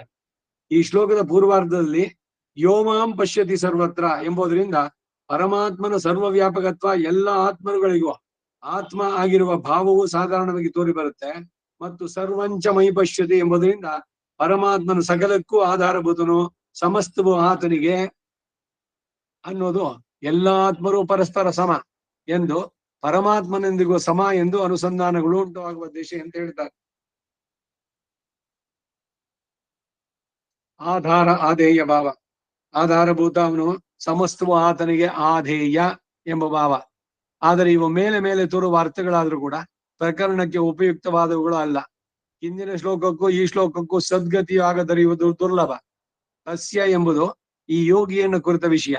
ಅದ್ವೈತಿಗಳು ಆತ್ಮ ಐಕ್ಯವನ್ನು ಹೇಳಿ ಈ ಮೇಲಿನ ಅರ್ಥವನ್ನು ಸಮರ್ಥನೆ ಮಾಡ್ತಾರೆ. ಹಿಂದಿನ ಶ್ಲೋಕದಲ್ಲಿ ಸಮದರ್ಶಿತ್ವ ಹೇಳಲ್ಪಟ್ಟಿದೆ ವಿನಃ ಆತ್ಮೈಕ್ಯವನ್ನು ಹೇಳಲಿಲ್ಲ. ಸಮಭಾವ ಎಂದು ಹೇಳಿದ್ರಿಂದ ಪೃಥಕ್ ಭಾವ ಉಂಟು ಎಂಬುದು ಸಿದ್ಧ. ಇದು ಅಲ್ಲದೆ ನತ್ವೇವಾಹಂ ಎಂಬ ಶ್ಲೋಕದಲ್ಲಿ ಈ ಆತ್ಮರು ಸರ್ವೇಶ್ವರನು ಸಹ ಹಿಂದೆ ಇದ್ದರೂ ಈಗಲೂ ಇದ್ದಾರೆ, ಮುಂದೇನು ಇರ್ತಾರೆ ಅಂತ ಹೇಳೋದ್ರಿಂದ ಆತ್ಮೈಕತ್ವ ಗೀತಾ ಪ್ರಮಾಣದಲ್ಲಿ ಸಿದ್ಧಿಸುವುದು ಕಷ್ಟ. ನತ್ವೇವಾಹಂ ನಾತು ಜಾಸಂ ನತ್ವಂ ನೇಮೇ ಜನ ಅಧಿಪ ಶ್ಲೋಕದಲ್ಲಿ ಹೇಳ್ಬೇಕಾದ್ರೆ ಇವರು ಹಿಂದೆ ಇರ್ಲಿಲ್ಲ ಅಂತಿಲ್ಲ, ಮುಂದೆ ಇರೋಲ್ಲ ಅಂತಿಲ್ಲ, ಈಗಿಲ್ಲ ಅಂತಿಲ್ಲ, ಹೀಗೆಲ್ಲ ಒಂದೊಂದ್ ಕಡೆನೂ ಹೇಳೋದು. ಅಂದ್ರೆ ಆತ್ಮಗಳೆಲ್ಲ ಏಕತ್ವ ಇಲ್ಲಿ ಇಲ್ಲ, ಒಂದೇ ಒಂದು ಆತ್ಮ, ಬೇರೆ ಯಾವುದು ಇಲ್ವೇ ಇಲ್ಲ ಅನ್ನೋದಿಲ್ಲ. ಎಲ್ರು ಹಿಂದೆ ಇದ್ರು, ಈಗಲೂ ಇದ್ದಾರೆ, ಮುಂದಕ್ಕೂ ಇರ್ತಾರೆ. ಮತ್ತೆ ಹಾಗಾದ್ರೆ ಏನು ಅಂದ್ರೆ ಯಾರು ತಿಳಿದ್ರೆ ಈ ಬಂಧನದಿಂದ ಬಿಡಿಸ್ಕೊಂಡು ಆನಂದವಾಗಿರ್ತಾರೆ, ಇಲ್ದಿದ್ರೆ ಹುಟ್ಟು ಸಾವಿನ ಚಕ್ರದಲ್ಲೇ ಸುತ್ತಾ ಇರ್ತಾರೆ ಅಷ್ಟೇ. ಆತ್ಮೈಕತ್ವ ಗೀತಾ ಪ್ರಮಾಣದಲ್ಲಿ ಸಿದ್ಧಿಸೋದು ಕಷ್ಟ. ಈ ನತ್ವೇವಾಹಂ ಎಂಬ ಶ್ಲೋಕಕ್ಕೆ ಉಪದೇಶಕ್ಕೆ ಆದಿಯಾದ್ದರಿಂದ ಸಿದ್ಧಾಂತವನ್ನು ಪ್ರತಿಜ್ಞಾ ವಾಕ್ಯ ರೂಪದಲ್ಲಿ ಹೇಳುವ ಸಂಪ್ರದಾಯ ಆಗಿರುವಾಗ ಅದ್ವೈತ ಸಿದ್ಧಾಂತವನ್ನು ಹೇಳದೆ ಆತ್ಮ ಭಿನ್ನತ್ವ ಹೇಳಿದೆ ಎಂದು ಶ್ರೀ ಯತಿವರ್ಯರು ನ್ಯಾಯವಾಗಿ ಸಮಂಜಸವಾಗಿ ತಿಳಿಸಿರುವಾಗ ಶ್ರೀ ತಿಲಕರವರ ಪ್ರಕರಣ ಇಲ್ಲದೆ ಸಾಂಪ್ರದಾಯಿಕವಾದ ಆಗ್ರಹ ಮೂಲವಾದದ್ದು ಅಂತ ನಿಂದಿಸ್ತಾರೆ. ಬಾಲಗಂಗಾಧರ್ ತಿಲಕ್ ವ್ಯಾಖ್ಯಾನ ಇದೆ ಇದಕ್ಕೆ, ನೋಡಿ, ಅದನ್ನು ಓದಿದ್ದಾರೆ. ಎಲ್ರದ್ದು ದಾರಿ ತಪ್ಪುವಂತಹದ್ದು ಅವರವರ ಬುದ್ಧಿಗೆ ತೋರದಂತೆ ಅವ್ರು ಹೇಳ್ಕೊಂಡು ಬಂದ್ರು. ಅವ್ರು ಹೇಳ್ತಾರೆ ಅಲ್ಲಿ ಸಾಂಪ್ರದಾಯಿಕವಾದ ಆಗ್ರಹ ಮೂಲವಾದ್ದರಿಂದ ಈ ಆತ್ಮ ಭಿನ್ನತ್ವ ಅಂತ ಹೇಳಿದ್ದಾರೆ, ಎಲ್ಲವೂ ಏಕತ್ವ ಅಂತ ಅವ್ರದ್ದು ತಿಲಕ್ ವ್ಯಾಖ್ಯಾನ. ಪ್ರಥಮ ಶ್ಲೋಕದ ಪ್ರತಿಜ್ಞಾ ವಾಕ್ಯದಲ್ಲಿ ಪ್ರಕರಣ ಇಲ್ಲ ಎಂಬ ದೂಷಣೆಯು ಅಸಂಗತ. ನಿತ್ಯೋ ನಿತ್ಯಾನಾಂ ಎಂಬ ಶ್ರುತಿಗೆ ಅನುಸಾರ ನಿತ್ಯವನ್ನು ಸ್ಥಾಪಿಸುವ ಪ್ರಕರಣ ಎಂಬುದನ್ನು ಒಪ್ಪುತ್ತೇವೆ. ಅದ್ವೈತ ಖಂಡನವನ್ನ ಶ್ರೀ ಯತಿವರ್ಯರು ನಿಪುಣತರವಾಗಿ ಮಾಡಿದ್ರೆ ಎಂಬ ಕೋಪದಿಂದ ಶ್ರೀ ತಿಲಕ್ ಅವರು ಹಾಗೆ ನಿಂದಿಸಿರಬಹುದು. ಗೀತೆ 8:4, 13:31 ಈ ಶ್ಲೋಕಗಳು ಅವರು ಹೇಳಿರುವ ಹಾಗೆ ಅದ್ವೈತವನ್ನು ಸ್ಥಾಪಿಸೋದಿಲ್ಲ. ಈ ಶ್ಲೋಕ ವ್ಯಾಖ್ಯಾನಗಳನ್ನ ನೋಡ್ಬೋದು, ಬೇಕಾದ್ರೆ ತಿಲಕ್ ಕಾಮೆಂಟ್ರಿ ಓದ್ ನೋಡಿ, ಇವರು ಅದೆಲ್ಲ ನೋಡ್ಬಿಟ್ಟು ಹೇಳ್ತಾ ಇದ್ದಾರೆ. ಆದ್ದರಿಂದ ಹಿಂದಿನ ಶ್ಲೋಕದಲ್ಲಿ ಜೀವಾತ್ಮರುಗಳಿಗೆ ಪ್ರಕೃತಿ ವಿಯುಕ್ತ ದಶೆಯಲ್ಲಿ ಪರಸ್ಪರ ಸಾಮ್ಯ ಸೋರಿ ಬರುತ್ತೆ ಎಂದು, ಅದಕ್ಕೆ ಮುಂದಿನ ವಿಪಾಕ ದಿಶೆಯಲ್ಲಿ ಪರಸ್ಪರ ಸಾಮ್ಯ ತೋರಿ ಬರುತ್ತೆ ಎಂದು, ಅದಕ್ಕೆ ಮುಂದಿನ ವಿಪಾಕ ದಿಶೆಯಲ್ಲಿ ಆ ಪರಸ್ಪರ ಸಾಮ್ಯದೊಂದಿಗೆ ಪರಮಾತ್ಮನೊಂದಿಗೂ ಸಾಮ್ಯ ತೋರಿ ಬರುತ್ತೆ ಎಂದು ಹೇಳುವುದೇ ಸಮಂಜಸವಾಗಿ ತೋರುತ್ತೆ. ಆ ಸಾಮ್ಯ ಹೇಗೆ ತೋರಿ ಬರುತ್ತೆ ಎಂಬ ಅಪೇಕ್ಷೆಯಲ್ಲಿ ಅನ್ಯೋನ್ಯ ಸಾಮ್ಯಾತೆ ಎಂಬ ವಾಕ್ಯದಿಂದ ಸಮಾಧಾನ ಹೇಳ್ತಾರೆ. ಕರ್ಮಯೋಗಿಯು ತನ್ನ ಆತ್ಮನನ್ನು ಸಾಕ್ಷಾತ್ಕರಿಸಿದಾಗ ಹೀಗೆಯೇ ಜ್ಞಾನೈಕಾಕಾರತೆಯಿಂದ ಸಮಸ್ತ ಆತ್ಮರುಗಳು ತನ್ನ ಹಾಗೆ ಎಂದು ಹೇಗೆ ತಿಳಿತಾನೋ, ಹಾಗೆಯೇ ಶ್ರುತಿ ಪ್ರಮಾಣ ಬಲದಿಂದ ತನ್ನ ಆತ್ಮವೋ ಪ್ರಕೃತಿ ವಿಯುಕ್ತ ದಿಶೆಯಲ್ಲಿ ಪರಮಾತ್ಮನಿಗೆ ಸಮವೋ ಎಂದು ಆತನಿಗೆ ತೋರಿ ಬರುತ್ತೆ ಎಂಬ ಭಾವ. ಒಂದು ವ್ಯಕ್ತಿಯ ದರ್ಶನದಿಂದ ಸರ್ವ ವ್ಯಕ್ತಿ ದರ್ಶನ ಉಂಟಾಗುತ್ತೆ ಎಂಬ ಭಾವ. ಇಂತಹ ಕರ್ಮಯೋಗಿಗೆ ಶ್ರೀಕೃಷ್ಣ ತಾನು ಮಾಡುವ ಅನುಗ್ರಹವನ್ನ ಉತ್ತರಾರ್ಧದಿಂದ ತಿಳಿಸ್ತಾರೆ. ಹೀಗೆ ಆತ್ಮರುಗಳಿಗೆ ಪರಮಾತ್ಮನೊಂದಿಗೆ ಸಮಭಾವವನ್ನು ತಿಳಿದವನಿಗೆ ಸರ್ವಜ್ಞನಾದ ನಾನು ಆದರ್ಶನವನ್ನು ಹೊಂದೋದಿಲ್ಲ. ಅಂದ್ರೆ ಅವನಿಗೆ ಕಾಣಿಸ್ತಾನೆ, ಅಂದರೆ ಅವನಿಗೆ ನಾನು ಸದಾ ದರ್ಶನವನ್ನೇ ಕೊಡ್ತಾನೆ. ಸದಾ ಪಶ್ಯಂತಿ ಸೂರಯ, ಸದಾ ಭಗವಂತನನ್ನ ನೋಡ್ತಾ ಇದ್ದಾರೆ. ಯಾರು ಹಿಂಗೆ ಈ ಸ್ಥಿತಿಗೆ ಬಂದವರು ಎಲ್ಲ ಕೂಡ ಆತ್ಮ ಸಾಮ್ಯ, ಎಲ್ಲ ಆತ್ಮರುಗಳು ಸಮರು, ಜ್ಞಾನೈಕಾಕರತಃ, ಎಲ್ಲ ಆತ್ಮರುಗಳಲ್ಲಿರುವ ಆತ್ಮರು ಅವುಗಳ ಶುದ್ಧ ಸ್ವರೂಪದಲ್ಲಿ ಸಮ. ಇವರ ಜ್ಞಾನ ಅದು ಕಡೆಗೆ ಪರಮಾತ್ಮನಿಗೂ ಸಾಮ್ಯ. ಇವುಗಳನ್ನೆಲ್ಲ ತಿಳಿದವರಿಗೆ ಆ ರೀತಿ ಬರುವಂತದ್ದು. ಇಂತಹ ಕರ್ಮಯೋಗಿಗೆ ಶ್ರೀಕೃಷ್ಣ ಹೇಳಿದ್ದದು ಭಕ್ತಿ ಯೋಗದಲ್ಲಿ ನನ್ನನ್ನು ಸಾಕ್ಷಾತ್ಕರಿಸುವುದಕ್ಕೆ ಅರ್ಹನಾಗಿ ಮಾಡ್ತೇನೆ ಎನ್ನುವ ಭಾವ. ಮೊದಲು ಇವನು ತನ್ನ ಆತ್ಮವನ್ನ ನೋಡಿದ್ದಾದ್ರೆ ಕಡೆಗೆ ಅವನಿಗೆ ದದಾಮಿ ಬುದ್ಧಿ ಯೋಗಂ ತಂ ಸುಲಭವಾಗಿ ಸಿಗುತ್ತೋ ಅಂತ ಅಂದ್ರೆ, ಯಾರು ಇದನ್ನ ಸರಿಯಾಗಿ ತಿಳಿತಾರೋ ಅವನು ಹೇಳಿದ್ದು ಆ ಲೈನ್ಗಳಲ್ಲಿ ಹೋಗ್ಬೇಕು.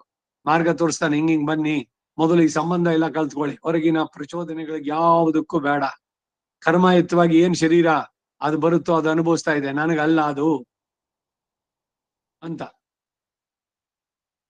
ಎಲ್ಲ ದ್ವಂದ್ವಗಳಿಂದ ದೂರ ಆಗಬೇಕು, ಆತ್ಮದ ನೆಲೆಯಲ್ಲಿ ನಿಲ್ಲಬೇಕು, ಆ ಅಭ್ಯಾಸ ನಿರಂತರವಾಗಬೇಕು. ಹಾಗೆ ಮಾಡ್ತಾ ಬಂದ್ರೆ ಅಂತವನಿಗೆ ಇವನು ಕೊಡ್ತಾನೆ ದದಾಮಿ ಬುದ್ಧಿ ಯೋಗಂ ತಂ ಅಂತ. ಇಲ್ಲಿ ಪ್ರಣಶ್ಯಾಮಿ ಪ್ರಣಶ್ಯತಿ ಎಂಬ ಪದಗಳಿಗೆ ಸಾಧಾರಣವಾಗಿ ತೋರುವ ನಷ್ಟವಾಗುವುದು ಎಂಬ ಅರ್ಥ ಅಲ್ಲ. ನಶಿ ಧಾತುವಿಗೆ ಅದರ್ಶನ ಎಂಬ ಅರ್ಥ. ಈ ವ್ಯುತ್ಪತ್ತಿ ಮೂಲಕ ಉಂಟಾಗುವ ಅರ್ಥವನ್ನೇ ಶ್ರೀಮದ್ ಶಂಕರಾಚಾರ್ಯರು ಶ್ರೀ ಭಾಷ್ಯಕಾರರು ಇಬ್ಬರು ಅಲ್ಲಿ ಬೋಧಿಸಿದ್ದಾರೆ. ನ ಪ್ರಣಶ್ಯತಿ ನ ಚ ಮೇ ಸತ್ ಪ್ರಣಶ್ಯತಿ ಅಂತ ಬಂದ್ರೆ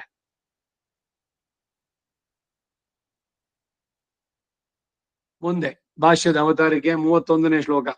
ತಥೋಪಿ ವಿಪಾಕದಶಾಮಾಹ, ಭಾಷ್ಯದ ಅವತಾರಿಗೆ ತಥೋಪಿ ಹಿಂದೆ ಹೇಳಿದ ಪರಮಾತ್ಮನೊಡನೆ ಸಮಸ್ತ ಚೇತನ ಸಾಮ್ಯವನ್ನು ನೋಡುವ ದಶೆಗಿಂತಲೂ ವಿಪಾಕ ದಶಾಮಹ ಹೆಚ್ಚು ಪರಿಪಕ್ವ ದಶೆಯನ್ನು ಕುರಿತು ಹೇಳ್ತಾರೆ. ಈ ದಶೆಯಲ್ಲಿ ಈ ಮೇಲಿದ ಹೇಳಿದ ಸಾಮ್ಯ ಯೋಗ ದಶೆಯಲ್ಲಿ ಮಾತ್ರವೇ ಅಲ್ಲದೆ ಯೋಗದಿಂದ ಎದ್ದ ಸ್ಥಿತಿಯಲ್ಲೂ ಅನುವರ್ತಿಸುತ್ತಾ ಬಂದು ಪರಮಾತ್ಮನ ಎಲ್ಲ ಭೂತಗಳಲ್ಲೂ ಇದ್ದು ಅವುಗಳಿಗೆ ಆತ್ಮವಾಗಿರೋದ್ರಿಂದ ಜ್ಞಾನಾಕಾರದಿಂದ ಪರಸ್ಪರ ಸಮತ್ವ, ಪ್ರಕೃತಿಯಿಂದ ವಿಯುಕ್ತವಾಗಿ ಅಕರ್ಮವಶ್ಯತಾ ದಶೆ ಉಂಟಾದಾಗ ಪರಮಾತ್ಮ ಸಾಮ್ಯವೂ ಉಳ್ಳಂತಹ ಈ ಆತ್ಮರುಗಳೆಲ್ಲ ಪರಮಾತ್ಮನಿಗೆ ಅಪೃಥಕ್ ಸಿದ್ಧ ವಿಶೇಷಣವಾಗಿರುವ ಸಮತ್ವ ಎಲ್ಲ ಆತ್ಮರಿಗೂ ಉಂಟು ಎಂಬ ಅನುಸಂಧಾನ ಈ ಶ್ಲೋಕದಲ್ಲಿ ಹೇಳಲ್ಪಡುತ್ತೆ ಅಂದ್ರು. ಅಪೃಥಕ್ ಸಿದ್ಧ, ಪೃಥಕ್ ಅಂದ್ರೆ ಸಪರೇಟ್ ಆಗಿರೋದು. ಜೀವಾತ್ಮ ಪರಮಾತ್ಮನನ್ನು ಬಿಟ್ಟು ಇರೋಕ್ ಸಾಧ್ಯ ಇಲ್ಲ. ಅಪೃಥಕ್ ಸಿದ್ಧ ಅಂದ್ರೆ ಅದು.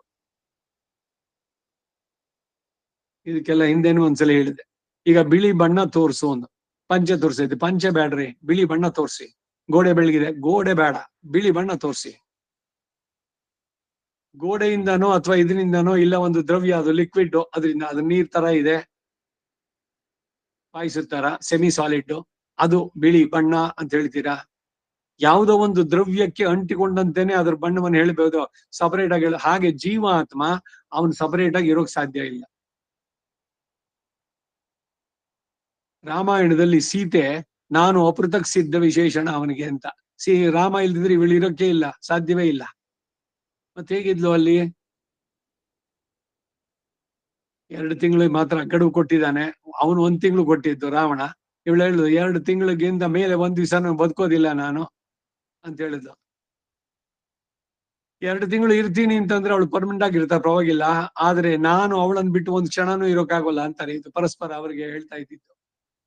ಇವತ್ತು ಬೆಳಗ್ಗೆ ಅಹಲಗಿಲ್ಲೇ ನೆರೆಯುಮೆನ್ನೆ ಅಲರ್ ಮೇಲ್ ಮರಳಿ ಮಂಗೈ ಉರೈ ಮಾರ್ಬಾ, ಒಂದು ಕ್ಷಣವೂ ನಾನು ನಿನ್ನ ಅಗಲಿರೋದಿಲ್ಲ ಅಂತ ಹೇಳಿದವಳು ಅಂತ. ಪರಸ್ಪರ ಇವರನ್ನ ಬಿಡಿಸೋದಕ್ಕೆ, ಬೇರೆ ಬೇರೆ ಆಗೋದಕ್ಕೆ ಇಲ್ಲ.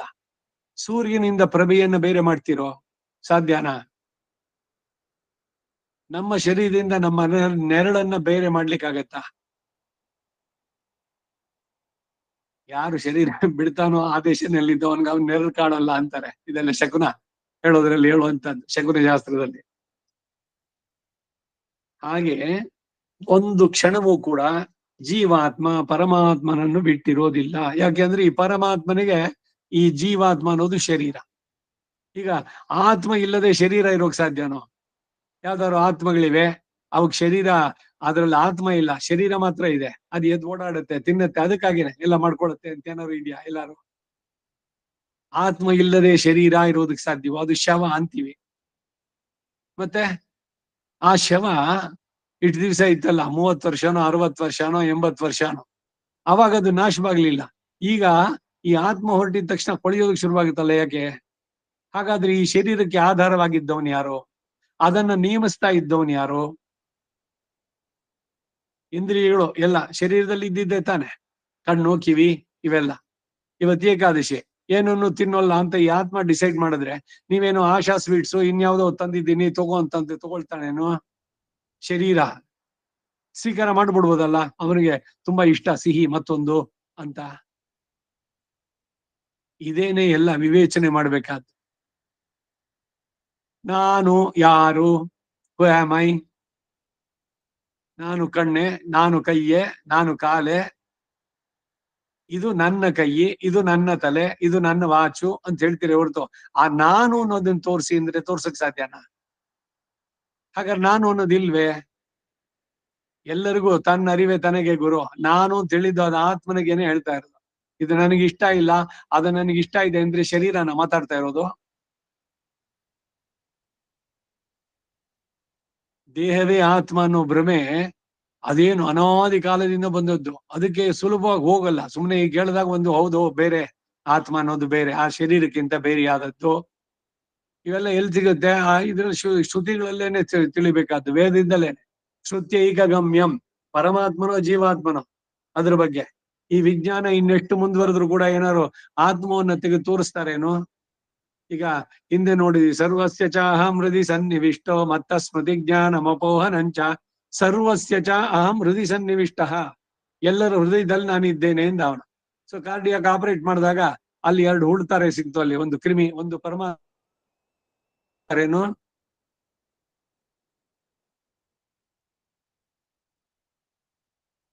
ಮುಂಡಕೋಪನಿಷತ್ನಲ್ಲಿ ಹೇಳ್ತಲ್ಲ, ದ್ವಾಸುಪರ್ಣ ಸಯುಜ ಹಾಸಕಾಯ. ಹೃದಯದ ಒಂದು ಕೊಂಬೆ ಮೇಲೆ 2 ಪಕ್ಷಿಗಳು ಕೂತಿದೆ. ಒಂದು ತನ್ನ ಕರ್ಮ ಫಲವನ್ನ ಸ್ವಾದುಮತ್ತಿ, ಅದು ತಿನ್ನುತ್ತಾ ಇದೆ, ಕರ್ಮ ಫಲವನ್ನ ಅನುಭವಿಸ್ತಾ. ಒಂದ್ಸಲಿ ಅಳುತ್ತೆ, ಇನ್ನೊಂದ್ಸಲಿ ನಗುತ್ತೆ.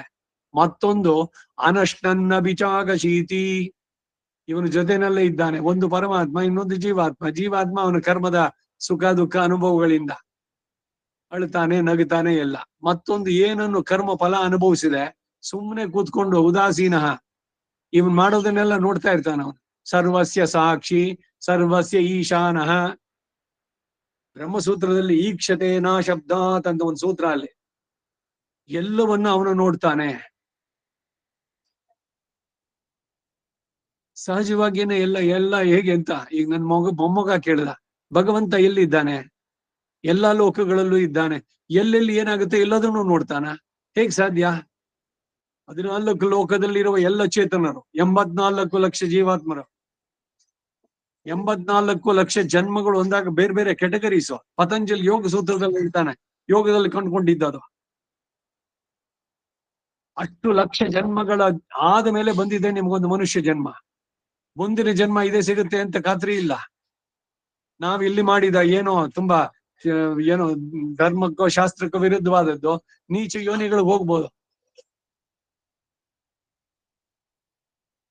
ಇವಕ್ಕೆಲ್ಲ ಎಲ್ಲಿ ಆಧಾರ ಅಂದ್ರೆ ಶ್ರುತಿ ಸ್ಮೃತಿಗಳೇ ಆಧಾರ ನಮಗೆ.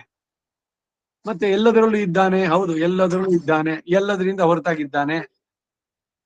ಸಕಲೇತರ ವಿಲಕ್ಷಣ, ಸರ್ವಸ್ಯ ಚ ಅಹಂ ಸನ್ನಿವಿಷ್ಟ, ಮತ್ತ ಸ್ಮೃತಿ ಜ್ಞಾನಂ ಅಪೋಹನಂಚ, ವೇದೈಶ್ಚ ಸರ್ವೈಹಿ ಅಹಮೇವ ವೇದ್ಯಂ.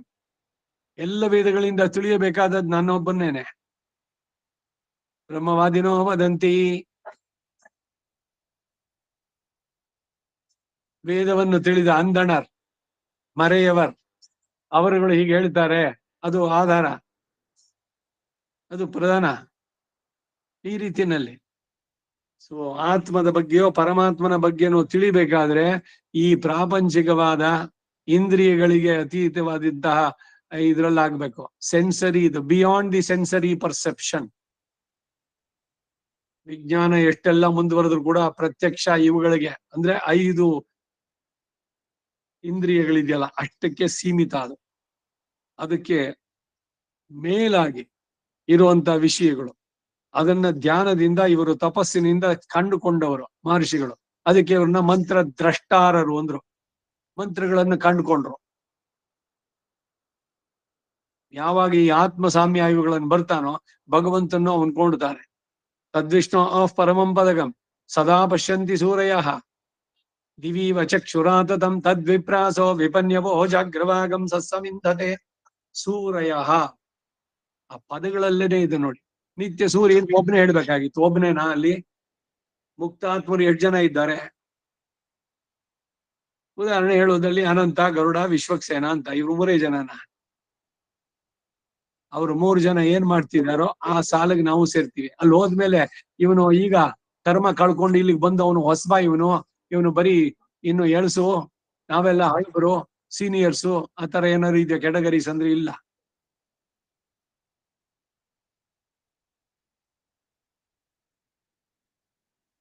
ಈಗ 31ನೇ ಶ್ಲೋಕಕ್ಕೆ ಅವತಾರಿಗೆ ತಥೋಪಿ ವಿಪಾಕ ದಶಾಮಹ, ಚೇತನ ಸಾಮ್ಯವನ್ನು ನೋಡುವ ದಶೆಗಿಂತಲೂ ಹೆಚ್ಚು ಪರಿಪಕ್ವವಾದ ದಶೆಯನ್ನು ಕುರಿತು ಹೇಳ್ತಾ ಇದ್ದಾರೆ ಮುಂದಿನದ್ರಲ್ಲಿ. ಈ ದಶೆಯಲ್ಲಿ ಈ ಮೇಲೆ ಇದ್ದ ಸಾಮ್ಯ ಯೋಗ ದಶೆಯಲ್ಲಿ ಮಾತ್ರವೇ ಅಲ್ಲದೆ ಯೋಗದಿಂದ ಎದ್ದ ಸ್ಥಿತಿಯಲ್ಲೂ ಅನುವರ್ತಿಸ್ತಾ ಬಂದು ಪರಮಾತ್ಮನ ಎಲ್ಲ ಭೂತಗಳಲ್ಲೂ ಇದ್ದು ಅವುಗಳಿಗೆ ಆತ್ಮವಾಗಿರೋದ್ರಿಂದ ಜ್ಞಾನಾಕಾರದಿಂದ ಪರಸ್ಪರ ಸಮತ್ವ, ಪ್ರಕೃತಿಯಿಂದ ವಿಯುಕ್ತವಾಗಿ ಅಕರ್ಮವಶ್ಯತಾ ದಶೆ ಉಂಟಾದಾಗ ಪರಮಾತ್ಮ ಸಾಮ್ಯವುಳ್ಳ ಈ ಆತ್ಮರುಗಳೆಲ್ಲ ಪರಮಾತ್ಮನಿಗೆ ಅಪೃಥಕ್ ಸದ್ದ ವಿಶೇಷಣ, ಅಪೃಥಕ್ ಸಿದ್ಧ ವಿಶೇಷಣಗಳು, ಆಟ್ರಿಬ್ಯೂಟ್ಸ್ ಭಗವಂತನಿಗೆ. ಅವ್ರ ಪ್ರಕಾರ ಏನೂ ಇಲ್ಲ, ಅವನ ಗುಣ ಇಲ್ಲ, ರೂಪ ಇಲ್ಲ, ಆಕಾರ ಇಲ್ಲ, ಇದೆಲ್ಲ ಅದ್ವೈತ. ನಾವ್ ಹೇಳುದು ಎಲ್ಲ ದೋಷಗಳಿಂದ ದೂರ, ಸಕಲ ಕಲ್ಯಾಣ ಗುಣ ಪರಿಪೂರ್ಣ ಅವನು. ಅವನು ಜ್ಞಾನಾಕಾರ ಮಾತ್ರವೇ ಅಲ್ಲ, ಜ್ಞಾನ ಗುಣಕ. ಜ್ಞಾನ ಅವನ ಧರ್ಮಭೂತ ಜ್ಞಾನದಿಂದ ತಿಳಿತಾನೆ. ಪರಮಾತ್ಮನು ಅಷ್ಟೇ, ಜೀವಾತ್ಮನು ಅಷ್ಟೇ. ಈ ಧರ್ಮಭೂತ ಜ್ಞಾನ ಅನ್ನೋದು ರಾಮಾನುಜರು ಹೇಳುವಂತದ್ದು.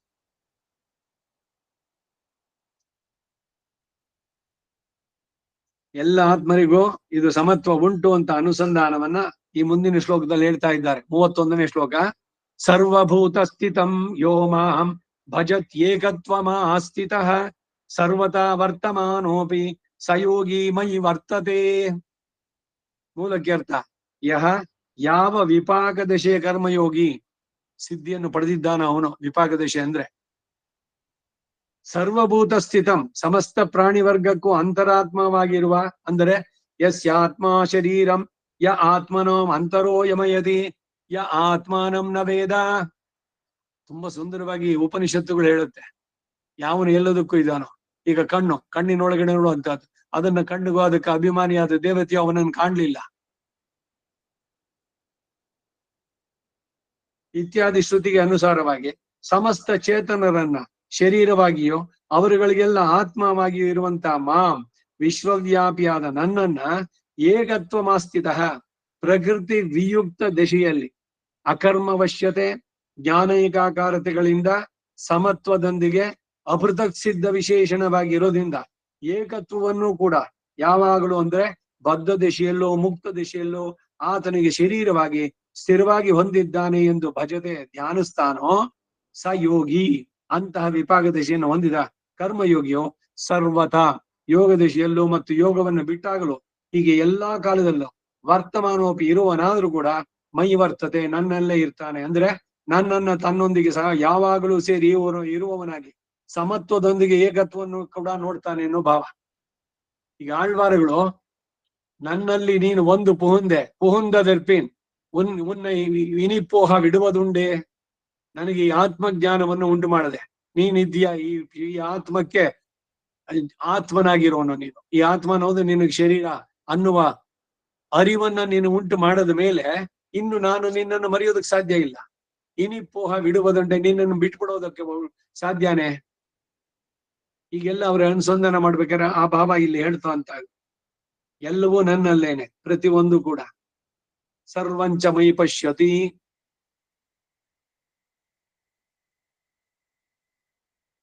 ಹೀಗೆ ಯೋಗ ದಶೆಯಲ್ಲೋ ಅಥವಾ ಯೋಗವನ್ನು ಬಿಟ್ಟಾದ ಮೇಲೂ ಕೂಡ ಎಲ್ಲ ಕಾಲದಲ್ಲೂ ಕೂಡ ಸಾಧ್ಯನಾ ಇದು? ಯೋಗದಲ್ಲಿ ಇದ್ದಾಗ ಸಮಾಧಿ ಸ್ಥಿತಿನಲ್ಲಿ ಇರ್ತಾರೆ, ಅವಾಗ ಎಲ್ಲದರ ಸಂಪರ್ಕ ಬಿಟ್ಬಿಡ್ತು.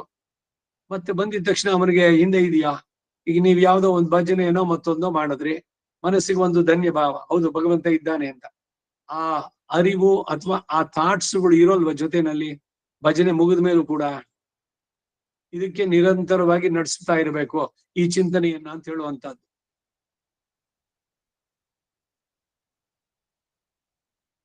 ಯೋಗ ದಶೆಯಲ್ಲಿದ್ದವನಿಗೆ ಯೋಗ ಬಿಟ್ಟ ಮೇಲೂ ಕೂಡ ಆಗತ್ತೆ.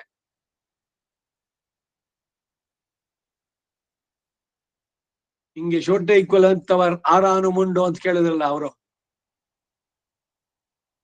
ಯಾಮನಾಚಾರ್ಯರ ಶಿಷ್ಯ. ಭಗವಂತ ಯೋಗದಲ್ಲಿ ಇವರಿಗೆ ದರ್ಶನ ಕೊಡ್ತಾ ಇದ್ದಿದ್ದು, ಅವರ ಆ ಸಮಾಧಿ ಸ್ಥಿತಿಯಲ್ಲಿ ಭಗವಂತನೇ ನೋಡ್ತಾ ಇದ್ರು. ಇವರು ಯಾಮನಾಚಾರ್ಯ ಚಿಕ್ಕ ಹುಡುಗ ಇನ್ನು ಬಂದು ಒಂದ್ಸಲಿ ಬಗ್ ನೋಡಿದಾಗ ತನ್ನ ಲಕ್ಷ್ಮಿ ಪಕ್ಕದಲ್ಲಿ ಇರೋಳನ್ನೇ ನೋಡದ ಭಗವಂತ ಬಗ್ಗಿ ಬಗ್ಗಿ ನೋಡದಂತೆ. ಅದಕ್ಕೆ ನಾಥಮುನಿಗಳು ಶೋಟೈ ಕುಲದವರು, ಆ ಕುಲದವ್ರಿಗೆ ಭಗವಂತಂದು ಪೂರ್ಣವಾಗಿ ಅನುಗ್ರಹ. ಅದಕ್ಕೆ ಆ ಕುಲದವ್ರು ಯಾರು ಉಂಟೋ ಅಂತಂದಾಗ ಇವ್ರು ಬಂದ್ರು ಅವ್ರ ಎದುರುಗಡೆ.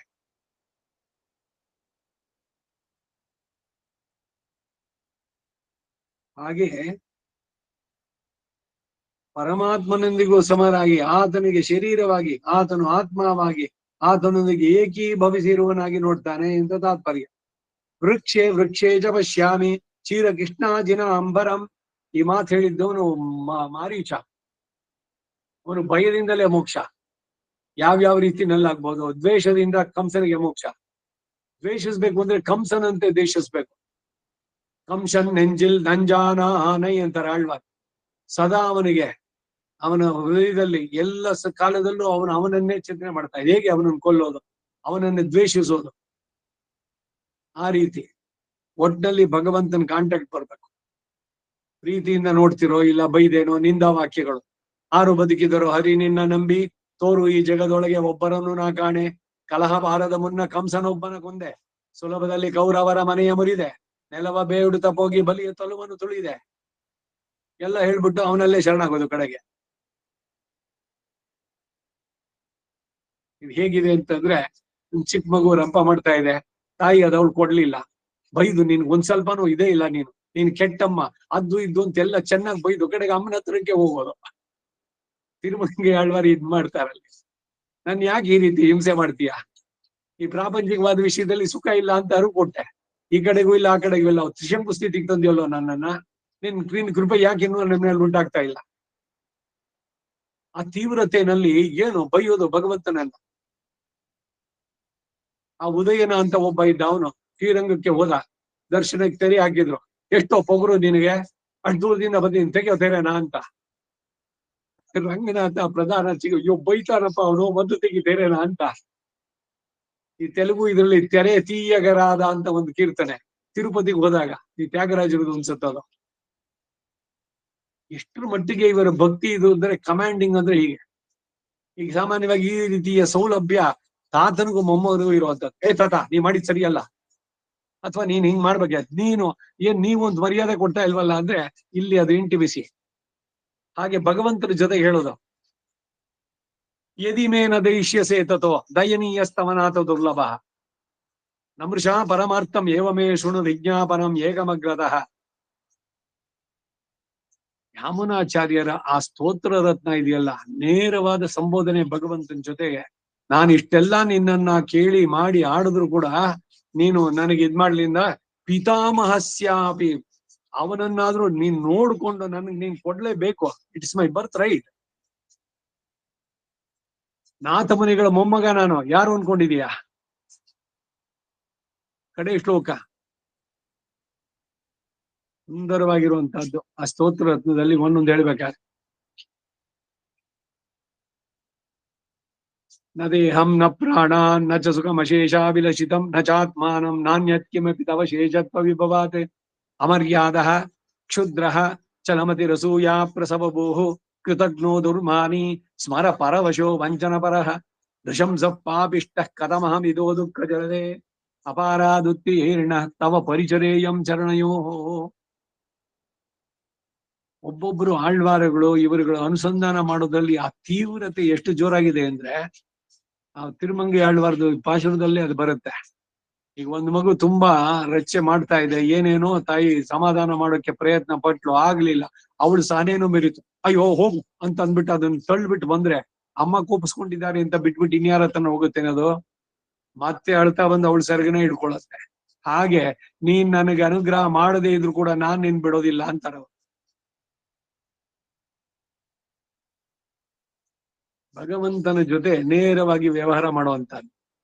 ಇವೆಲ್ಲ ಬರ್ಬೇಕಾದ್ರೆ ಈ ಪ್ರಾಪಂಚಿಕವಾದ್ದು ಶರೀರವೇ ನಾನು, ನನ್ ಬಿಟ್ರಿಲ್ಲ, ನಾನೇ ಎಲ್ಲ, ನನ್ನ ಮನಸ್ಸು, ನನ್ನ ಇದಕ್ಕೆ ವಿರುದ್ಧವಾಗಿ ನಡಿಬಾರ್ದು, ಎಲ್ಲ ಶರೀರದೊಂದಿಗೆ ಬರುವಂತ ಮೂರ್ಖತನಗಳಿದೆಲ್ಲ. ದೇಹಾತ್ಮ ಭ್ರಮೆ, ಸ್ವತಂತ್ರಾತ್ಮ ಭ್ರಮೆ, ನಾನೇನ್ ಬೇಕಾದ್ರೂ ಸಾಧಿಸಬಲ್ಲೆ, ಎಲ್ಲ ನಂದೇ, ನನ್ ಬಿಟ್ರಿಲ್ಲ, ನಾನೇ ಎಲ್ಲ, ನಾ ಡಿಸೈಡ್ ಮಾಡಿದ್ರೆ ಎಲ್ಲ ಮುಗೀತು. ಇವೆಲ್ಲ ಹೋಗಿ ಎಲ್ಲವೂ ನಿಂದೆ, ನೀರ್ ನುಮದೆನ್ನಿವ ಈ ವೇರ್ ಮುದಲ್ ಮಾಯ್ತು. ಯಾವಾಗ ಅವನೇ ಎಲ್ಲ ಅನ್ನೋದು ತಿಳಿತೋ ಅವಾಗ ಸಹಜವಾಗಿಯೇ ತಲೆ ಬಗ್ಗಿಸೋದಾಗ್ಬಿಡುತ್ತೆ. ಭತ್ತದ ಹೊಡೆ ಶುರುವಾಗಿರುತ್ತಲ್ಲ, ಅದರಲ್ಲಿ ಆ ಕಾಳುಗಳಲ್ಲಿ ಹಾಲು ಸೇರ್ತಾ ಸೇರ್ತಾ ಸ್ಟ್ರೈಟ್ ಆಗಿ ಬರ್ಜಿ ತರ ಇದ್ದಿದ್ದು, ಚಾಕು ತರ ಸ್ಟ್ರೈಟ್ ಆಗಿ ಇದ್ದಿದ್ದು ಬಗ್ಗುತ್ತೆ. ವಿದ್ಯಾ ದದಾತಿ ವಿನಯಂ, ಸಹಜವಾಗಿಯೇ ವಿನಯ ಅನ್ನೋದು ಬಂದ್ಬಿಡ್ಬೇಕು ಜೊತೆಗೆ, ಅವನಿಗೆ ವಿದ್ಯೆ ಇದ್ರೆ.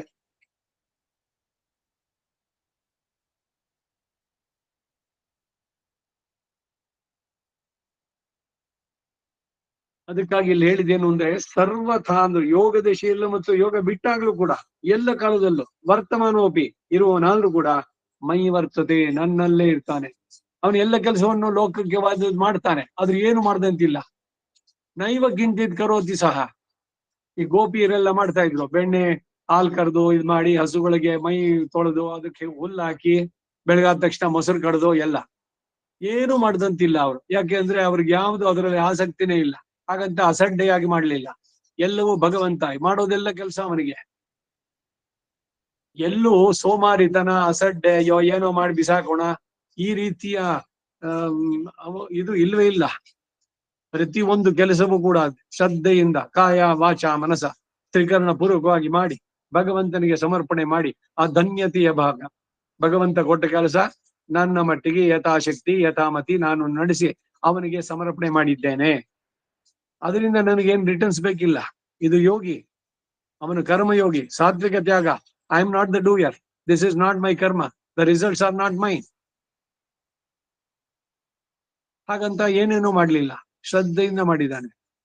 ಭಗವಂತನಿಗೆ ಸಮರ್ಪಣೆ ಪ್ರೀತಿಯಿಂದ ಇದೆ, ಅಲ್ಲಿ ಪ್ರೀತಿ ಇದೆ. ಬರೀ ಕರ್ತೃತ್ವ ಏನೋ ಹೇಳಿದೆ, ಶಾಸ್ತ್ರಗಳಲ್ಲಿ ಹೇಳಿದೆ, ಅದರಿಂದ ನಡ್ಸ್ಬೇಕು, ಮಾಡ್ಸೋದು. ಅಯ್ಯೋ ಏನ್ ಕರ್ಮನೋ, ನಾವು ಬ್ರಾಹ್ಮಣರಾಗಿ ಹುಟ್ಟು ಬಿಟ್ಟಿವಿ, ಏನೇನೋ ನಮಗೆ ರೆಸ್ಟ್ರಿಕ್ಷನ್ಸ್, ಏನೋ ಮಾಡ್ಬೇಕು ಹಾಳಾದ್ದು ಮಾಡಿ, ಈ ತರದ ಭಾವ ಅಲ್ಲ. ಪ್ರೀತಿಯಿಂದ ನಡ್ಸ್ಬೇಕಾದ್ರೆ ವಾಲಂಟರಿಲಿ, ನೋ ಬಡಿ ಫೋರ್ಸಸ್. ಯಾರಿಗೂ ಇದು ಕಟ್ಟಳೆ ಅಂತ ಶಾಸ್ತ್ರದಲ್ಲಿ ಇರೋದನ್ನ ವಿಧಿ ನಿಷೇಧಗಳನ್ನ ಹೇಳುತ್ತೆ, ಮಾಡದೆ ನಿನ್ಗೆ ರಿವಾರ್ಡ್ ಸಿಗತ್ತೆ, ಮಾಡದಿದ್ರೆ ಅಂತ ಹೇಳೋದು. ಅದರಲ್ಲಿ ಆಚರಣೆ ಮಾಡೋದು ಇವ್ರಿಗೆ ಬಿಟ್ಟಿದ್ದು. ಸ್ವಾತಂತ್ರ್ಯ ಇಲ್ವಾ ಅವ್ರಿಗೆ? ಇಲ್ಲ ನಾನು ಇದೆಲ್ಲ ಧಿಕ್ಕರಿಸ್ತೀನಿ ಅಂದ್ರೆ ಸರಿ, ಅದಕ್ಕೆ ಸರಿಯಾದನ್ನ ನಾನೇ ಅನುಭವಿಸು, ಆಮೇಲೆ ಅದು ಬಂದಾಗ ಆಮೇಲೆ ಕೊಯ್ಯಪ್ಪ ನಾನ್ ಬೇಡ.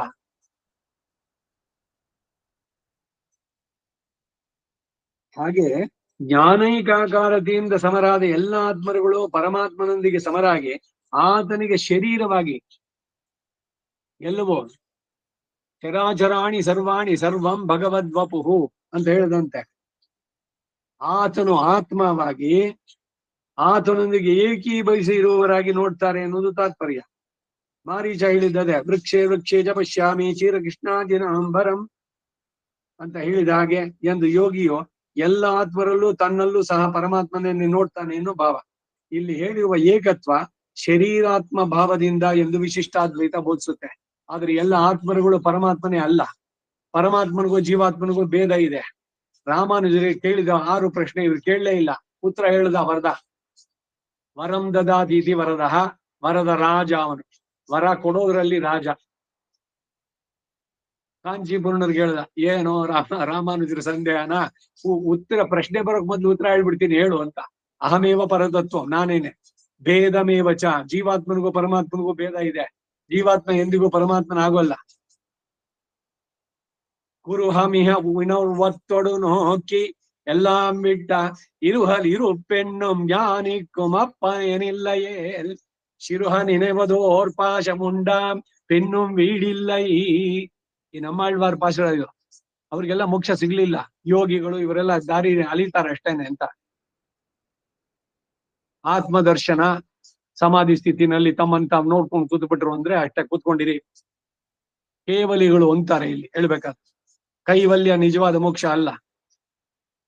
ಈ ಹೊರಗಿನ ಸಂಬಂಧಗಳಿಂದ ಬಿಡಿಸ್ಕೊಂಡಿದ್ದಾರೆ. ಒಂದ್ ಲೆವೆಲ್ ಹೋಗಿದೆ, ಇಲ್ಲ ಅಂತಲ್ಲ. ಆದ್ರೆ ಅಲ್ಲೇನೆ ನಿಂತು ಬಿಡೋದಲ್ಲ. ಈ ಆತ್ಮ ಯಾರಿಗೆ ಸೇರಿದ್ದು ಅಂತ ತಿಳಿದು ಆ ಆತ್ಮವನ್ನು ಅವನಿಗೆ ಒಪ್ಪಿಸ್ಬಿಟ್ರೆ ಅಲ್ಲಿಗೆ ಸರ್ಕ್ಯೂಟ್ ಕಂಪ್ಲೀಟ್ ಆಗತ್ತೆ. ಈಗ ಗಂಟನಾದ ಮಾಡ್ಬೇಕು, ಬಲಗೈನಲ್ಲಿ ಗಂಟೆ ಆಡಿಸ್ಬೇಕು. ಮತ್ತೆ ಎಡಗೈನಲ್ಲಿ ಆಡಿಸ್ತಾರಲ್ಲ, ಅಂದ್ರೆ ಎಡಗೈನಲ್ಲಿ ಆಡಿಸ್ತಾ ಇದ್ದಾಗ ಬಲಗೈ ಏನಿರುತ್ತೆ? ರಂಗಪ್ರಿಯರು ಬಹಳ ಚೆನ್ನಾಗಿ ಆನ್ಸರ್ ಹೇಳಿದ್ರು ಇದಕ್ಕೆ. ಗಂಟೆ ಭಗವಂತನಿಗೆ ಸೇರಿದ್ದು. ವಿಷ್ಣು ಗಂಟಾವತಾರ ವೇದಾಂತ ದೇಶಿಗರು. ಗಂಟೆ ನೆಲದ ಮೇಲೆ ಇಡಬಾರ್ದು, ಭಗವಂತನಿಗೆ ಸೇರಿದಂತದ್ದನ್ನೆಲ್ಲ ಇಡ್ಬೇಕಾದ್ರೆ. ಆ ಗಂಟಾ ರೂಪದಲ್ಲೇ ಇವರು ಗಂಟಾವತಾರ ವೇದಾಂತ ದೇಶಿಗರು. ಇವರು ತಾಯಿ ತಂದೆ ತಿರುಪತಿಗೆ ಹೋದ್ರಲ್ಲ, ಅಲ್ಲಿ ಕನಸಿನಲ್ಲಿ ಅವ್ರ ಗಂಟೆ ನುಂಗ್ದಂಗೆ ಜ್ಞಾಪಕ ಇದ್ವಂತಂತೆ, ಕನಸು ಬಿತ್ತು ಅವ್ರಿಗೆ. ಆಮೇಲೆ ಅಲ್ಲಿ ದೇವಸ್ಥಾನದಲ್ಲಿ ಗಂಟೆ ಇರ್ಲಿಲ್ಲ ಅಂದ್ರು. ಗಂಟೆಯನ್ನ ಕೈನಲ್ಲಿ ಇಟ್ಕೊಂಡು ಅಪಸರ್ಪಂತು ತೇ ಭೂತ ಏ ಭೂತ ಭುವಿ ಸಂಸ್ಥಿತ ಏ ಭೂತ ವಿಘ್ನಕರ್ತಾರ ತೇ ಗಚ್ಚಂತು ಆಗ್ನೇಯ ಹರೇ ಹೇ ಅಂತ ಬಲಗೈನಲ್ಲಿ ಗಂಟೆ ಆಡಿಸ್ಬೇಕು. ಆಮೇಲೆ ಧೂಪ ದೀಪ ನಿವೇದನೆ ಮಾಡ್ಬೇಕಾದ್ರೆ, ಮೃಗಮುದ್ರೆ ಇದೆಲ್ಲ ಮಾಡ್ಬೇಕಾದ್ರೆ ಎಡಗೈನಲ್ಲಿ ಗಂಟೆ ಇಟ್ಕೊಂಡು ಬಲಗೈನಲ್ಲಿ ಮಂಗಳಾರತಿ ಊದ್ ಕಡ್ಡಿ ಇವುಗಳು ಮಾಡಿದಾಗ ಸರ್ಕ್ಯೂಟ್ ಕಂಪ್ಲೀಟ್ ಆಗುತ್ತೆ ಅಂತಾರೆ ರಂಗಪ್ರಿಯರು. ಸೊ ಎಡಗೈನಲ್ಲಿ ಗಂಟೆ ಮುಟ್ಲೇಬಾರ್ದು ಅಂತಿಲ್ಲ. ಒಂದೊಂದಕ್ಕೂ ಕೂಡ ಅರ್ಥಗಳು ಹೇಗೆ ಅಂತ ಅದನ್ನ ಎಲ್ಲರೂ ಒಂದು ಎತ್ತರವಾದ ಜಾಗದಲ್ಲಿ ಇಡ್ಬೇಕು, ನೆಲದ ಮೇಲೆ ಇಡೋದಿಲ್ಲ. ಭಗವಂತನಿಗೆ ಸಂಬಂಧಪಟ್ಟಿದ್ದೆಲ್ಲದನ್ನು ಗೌರವದಿಂದ ನೋಡೋದು. ಭಗವಂತನ ಪಾರ್ಶ್ವದರು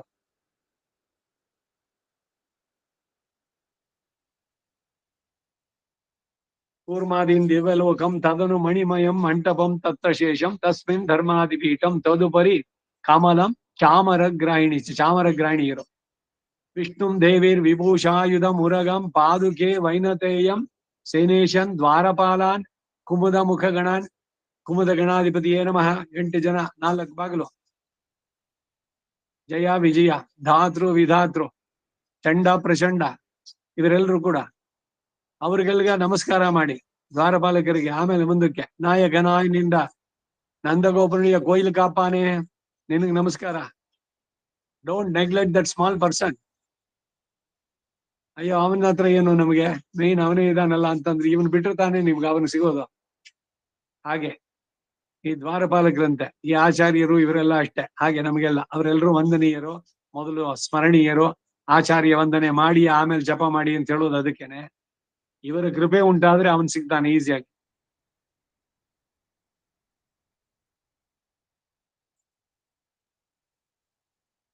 ಯೋಗ ದಶೆಯಲ್ಲಿ ಸರ್ವಭೂತ ಸ್ಥಿತಂ, ಸಮಸ್ತ ಚೇತನರಿಗೂ ಅಂತರಾತ್ಮವಾಗಿರುವ ಮಾಂ, ಸರ್ವ ಶರೀರನಾಗಿ ಸರ್ವವ್ಯಾಪಿಯಾಗಿರುವ ನನ್ನನ್ನ ಅಸಂಕುಚಿತ ಜ್ಞಾನೈಕಾಕಾರತೆಯ ಸ್ವಲ್ಪವೂ ಸಂಕೋಚ ಹೊಂದದ ಜ್ಞಾನವೇ ಮುಖ್ಯಾಕಾರವಾಗಿರೋದ್ರಿಂದ ಏಕತ್ವ ಮಾಸ್ಥಿತ ಜೀವಾತ್ಮನು ಅಪೃಥಕ್ ಸಿದ್ಧ ವಿಶೇಷಣವಾಗಿ ಶರೀರವಾಗಿ ಪರಮಾತ್ಮನೊಂದಿಗೆ ಏಕೀಭವಿಸಿರುವನಾಗಿ ಸುದೃಢಂ ಯೋ ಭಜತೆ, ಸ್ಥಿರವಾಗಿ ಯಾವ ಕರ್ಮಯೋಗಿ ಧ್ಯಾನಿಸ್ತಾನೋ ಮಹಾಲಕ್ಷ್ಮಿ ಅಪೃತಕ್ ಸಿದ್ಧ ಭಗವಂತನಿಗೆ.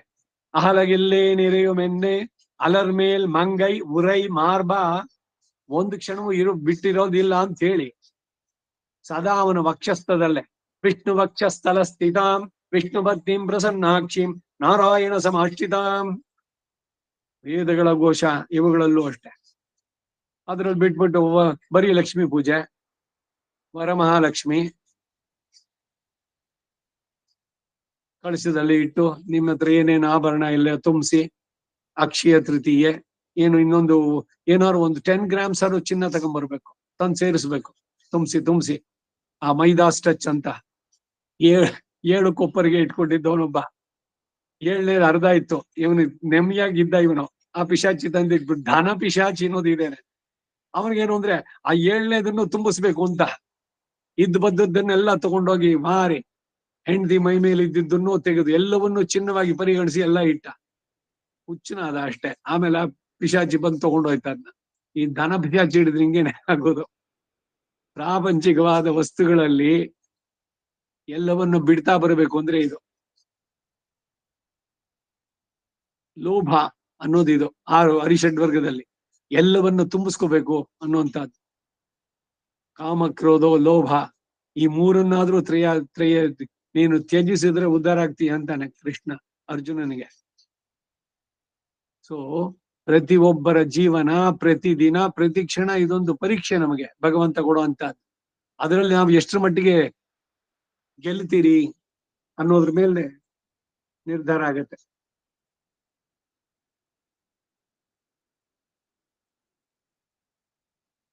ಸುದೃಢಂ ಯೋ ಭಜತೆ, ಸ್ಥಿರವಾಗಿ ಯಾವ ಕರ್ಮಯೋಗಿಯು ನನ್ನನ್ನು ಧ್ಯಾನಿಸ್ತಾನೆ, ಸಯೋಗಿ, ಅಂತಹ ವಿಪಾಕ ದಶೆಯನ್ನು ಹೊಂದಿದ ಕರ್ಮಯೋಗಿಯೋ, ವ್ಯುತ್ಥಾನ ಕಾಲೇಪಿ, ಯೋಗದಿಂದ ಎದ್ದ ಕಾಲದಲ್ಲೂ ಕೂಡ, ಯಥಾ ತಥಾ ವರ್ತಮಾನ, ಯಾವ ಕೆಲಸದಲ್ಲೇ ಆಗ್ಲಿ ಪ್ರವರ್ತನಾಗಿದ್ರು ಕೂಡ, ಇದು ಸರ್ವತಾ ಎಂಬುದರ ಅರ್ಥ. ಸ್ವಾತ್ಮಾನಂ, ತನ್ನ ಆತ್ಮವನ್ನ ಮತ್ತು ಸರ್ವಭೂತಾನಿಚ, ಇತರ ಪ್ರಾಣಿಗಳನ್ನು ಸಹ ಪಶ್ಯನ್, ನೋಡುವವನಾಗಿ, ಮೈ ವರ್ತತೆ ಅಂದರೆ ಮಾಮೇನ ಪಶ್ಯತಿ, ನನ್ನನ್ನೇ ನೋಡ್ತಾನೆ. ಈಗ ಮುಕುಂದ ಮಾಲೆಯಲ್ಲಿ ಕೃಷ್ಣೇ ತಿಷ್ಠತಿ ಸರ್ವಮೇತದಗಿಲ ಮೇ ಕೃಷ್ಣ ರಕ್ಷಸ್ವಮ ಅಂದಾಗ ಎಲ್ಲ ಕಡೆನೂ ಬರೀ ಕೃಷ್ಣರೇ ಕಂಡ್ರು ಅವನಿಗೆ. ಕುಲಶೇಖರ ಆಳ್ವಾರ್ ಮುಕುಂದ ಮಾಲೆಯಲ್ಲಿ ಹಿಂಗ್ ಹೇಳ್ಬಿಟ್ಟು ಆ ಪರಿಮಾಳ್ ತಿರುಮನೆಯಲ್ಲಿ ರಾಮನನ್ನೇ ಕೊಂಡಾಡೋದು. ರಾಮ ಯಾರು, ಕೃಷ್ಣ ಯಾರು? ಕೃಷ್ಣೋ ರಕ್ಷತುನೋ ಜಗತ್ರೇ ಗುರು ಕೃಷ್ಣಂ ನಮಸ್ಯಾಮ್ಯಹಂ. ಸಪ್ತ ವಿಭಕ್ತಿಗಳಲ್ಲೂ ಕೂಡ ಒಂದೊಂದು ಸೆಂಟೆನ್ಸ್ ಅದು.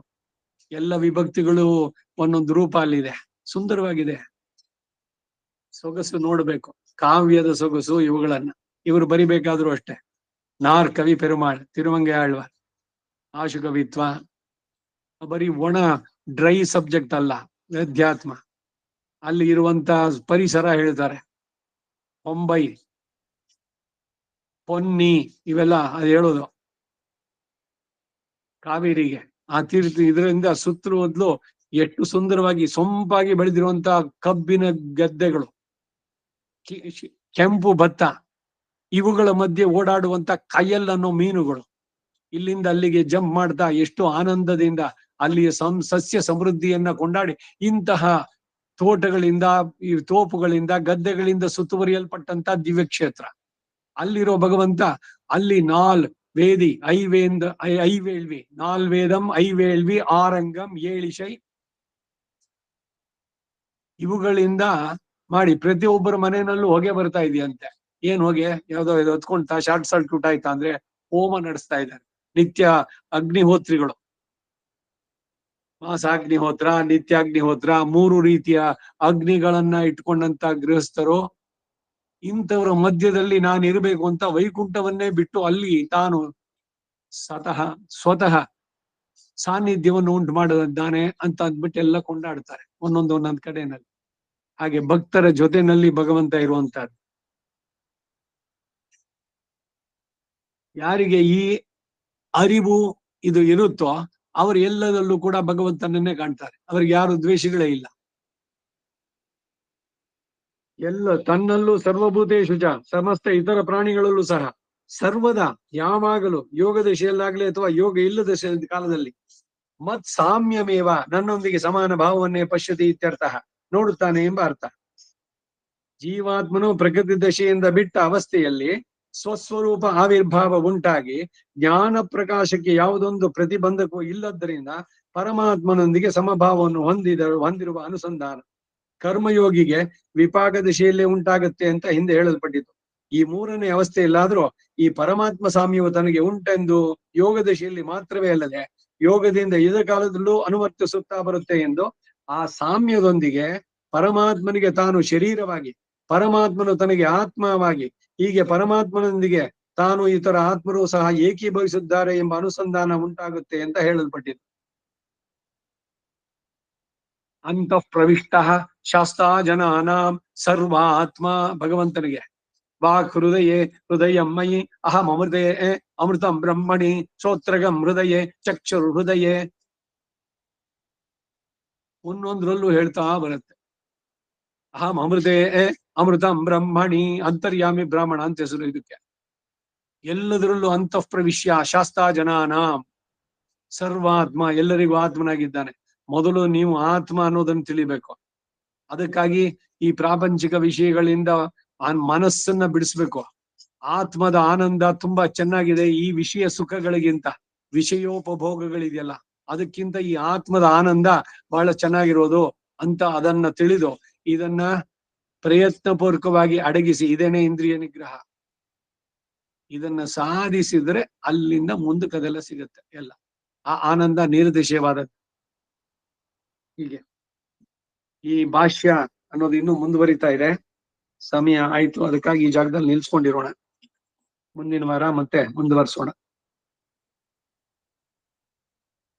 ವಸುದೇವ ಸುತಂ ದೇವಂ ಕಂಸ ಚಾಣೂರಮರ್ದನಂ ದೇವಕೀ ಪರಮಾನಂದಂ ಕೃಷ್ಣಂ ವಂದೇ ಜಗದ್ಗುರುಂ ಆತಸಿ ಪುಷ್ಪ ಸಂಕಾಶಂ ಹಾರನೂಪುರ ಶೋಭಿತಂ ರತ್ನಕಂಕಣ ಕೇಯೂರಂ ಕೃಷ್ಣಂ ವಂದೇ ಜಗದ್ಗುರುಂ ಕುಟಿಲಾಲಕ ಸಂಯುಕ್ತಂ ಪೂರ್ಣಚಂದ್ರನಿಭಾನನಂ ವಿಲಸತ್ಕುಂಡಲಧರಂ ದೇವಂ ಕೃಷ್ಣಂ ವಂದೇ ಜಗದ್ಗುರುಂ ಮಂದಾರಗಂಧ ಸಂಯುಕ್ತಂ ಚಾರುಹಾಸಂ ಚತುರ್ಭುಜಂ ಹರಿಪಿಂಚಾವಚೂಡಾಂಗಂ ಕೃಷ್ಣಂ ವಂದೇ ಜಗದ್ಗುರುಂ ಉತ್ಫುಲ್ಲ ಪದ್ಮಪತ್ರಾಕ್ಷಂ ನೀಲಜೀಮೂತಸನ್ನಿಭಂ ಯಾದವಾನಾಂ ಶಿರೋರತ್ನಂ ಕೃಷ್ಣಂ ವಂದೇ ಜಗದ್ಗುರುಂ ರುಕ್ಮಿಣೀ ಕೇಳಿ ಸಂಯುಕ್ತಂ ಪೀತಾಂಬರ ಸುಶೋಭಿತಂ ಅವಾಪ್ತು ತುಳಸೀಗಂಧಂ ಕೃಷ್ಣಂ ವಂದೇ ಜಗದ್ಗುರುಂ ಗೋಪಿಕಾನಾಂ ಕುಜದ್ವಂದಂ ಕುಂಕುಮಂಕಿತ ವಕ್ಷಸಂ ಶ್ರೀನಿಕೇತಂ ಮಹೇಶ್ವಾಸಂ ಕೃಷ್ಣಂ ವಂದೇ ಜಗದ್ಗುರುಂ ಶ್ರೀವತ್ಸಾಂಗಂ ಮಹೋರಸ್ಕಂ ವನಮಾಲಾ ವಿರಾಜಿತಂ ಶಂಖಚಕ್ರಧರಂ ದೇವಂ ಕೃಷ್ಣಂ ವಂದೇ ಜಗದ್ಗುರುಂ ಕೃಷ್ಣಾಷ್ಟಕಮಿದಂ ಪುಣ್ಯಂ ಪ್ರಾತರುತ್ತಾಯ ಪಠೇತ ಕೋಟಿಜನ್ಮಗತಂ ಪಾಪಂ ಸ್ಮರಣೇನ ವಿನಶ್ಯತಿ.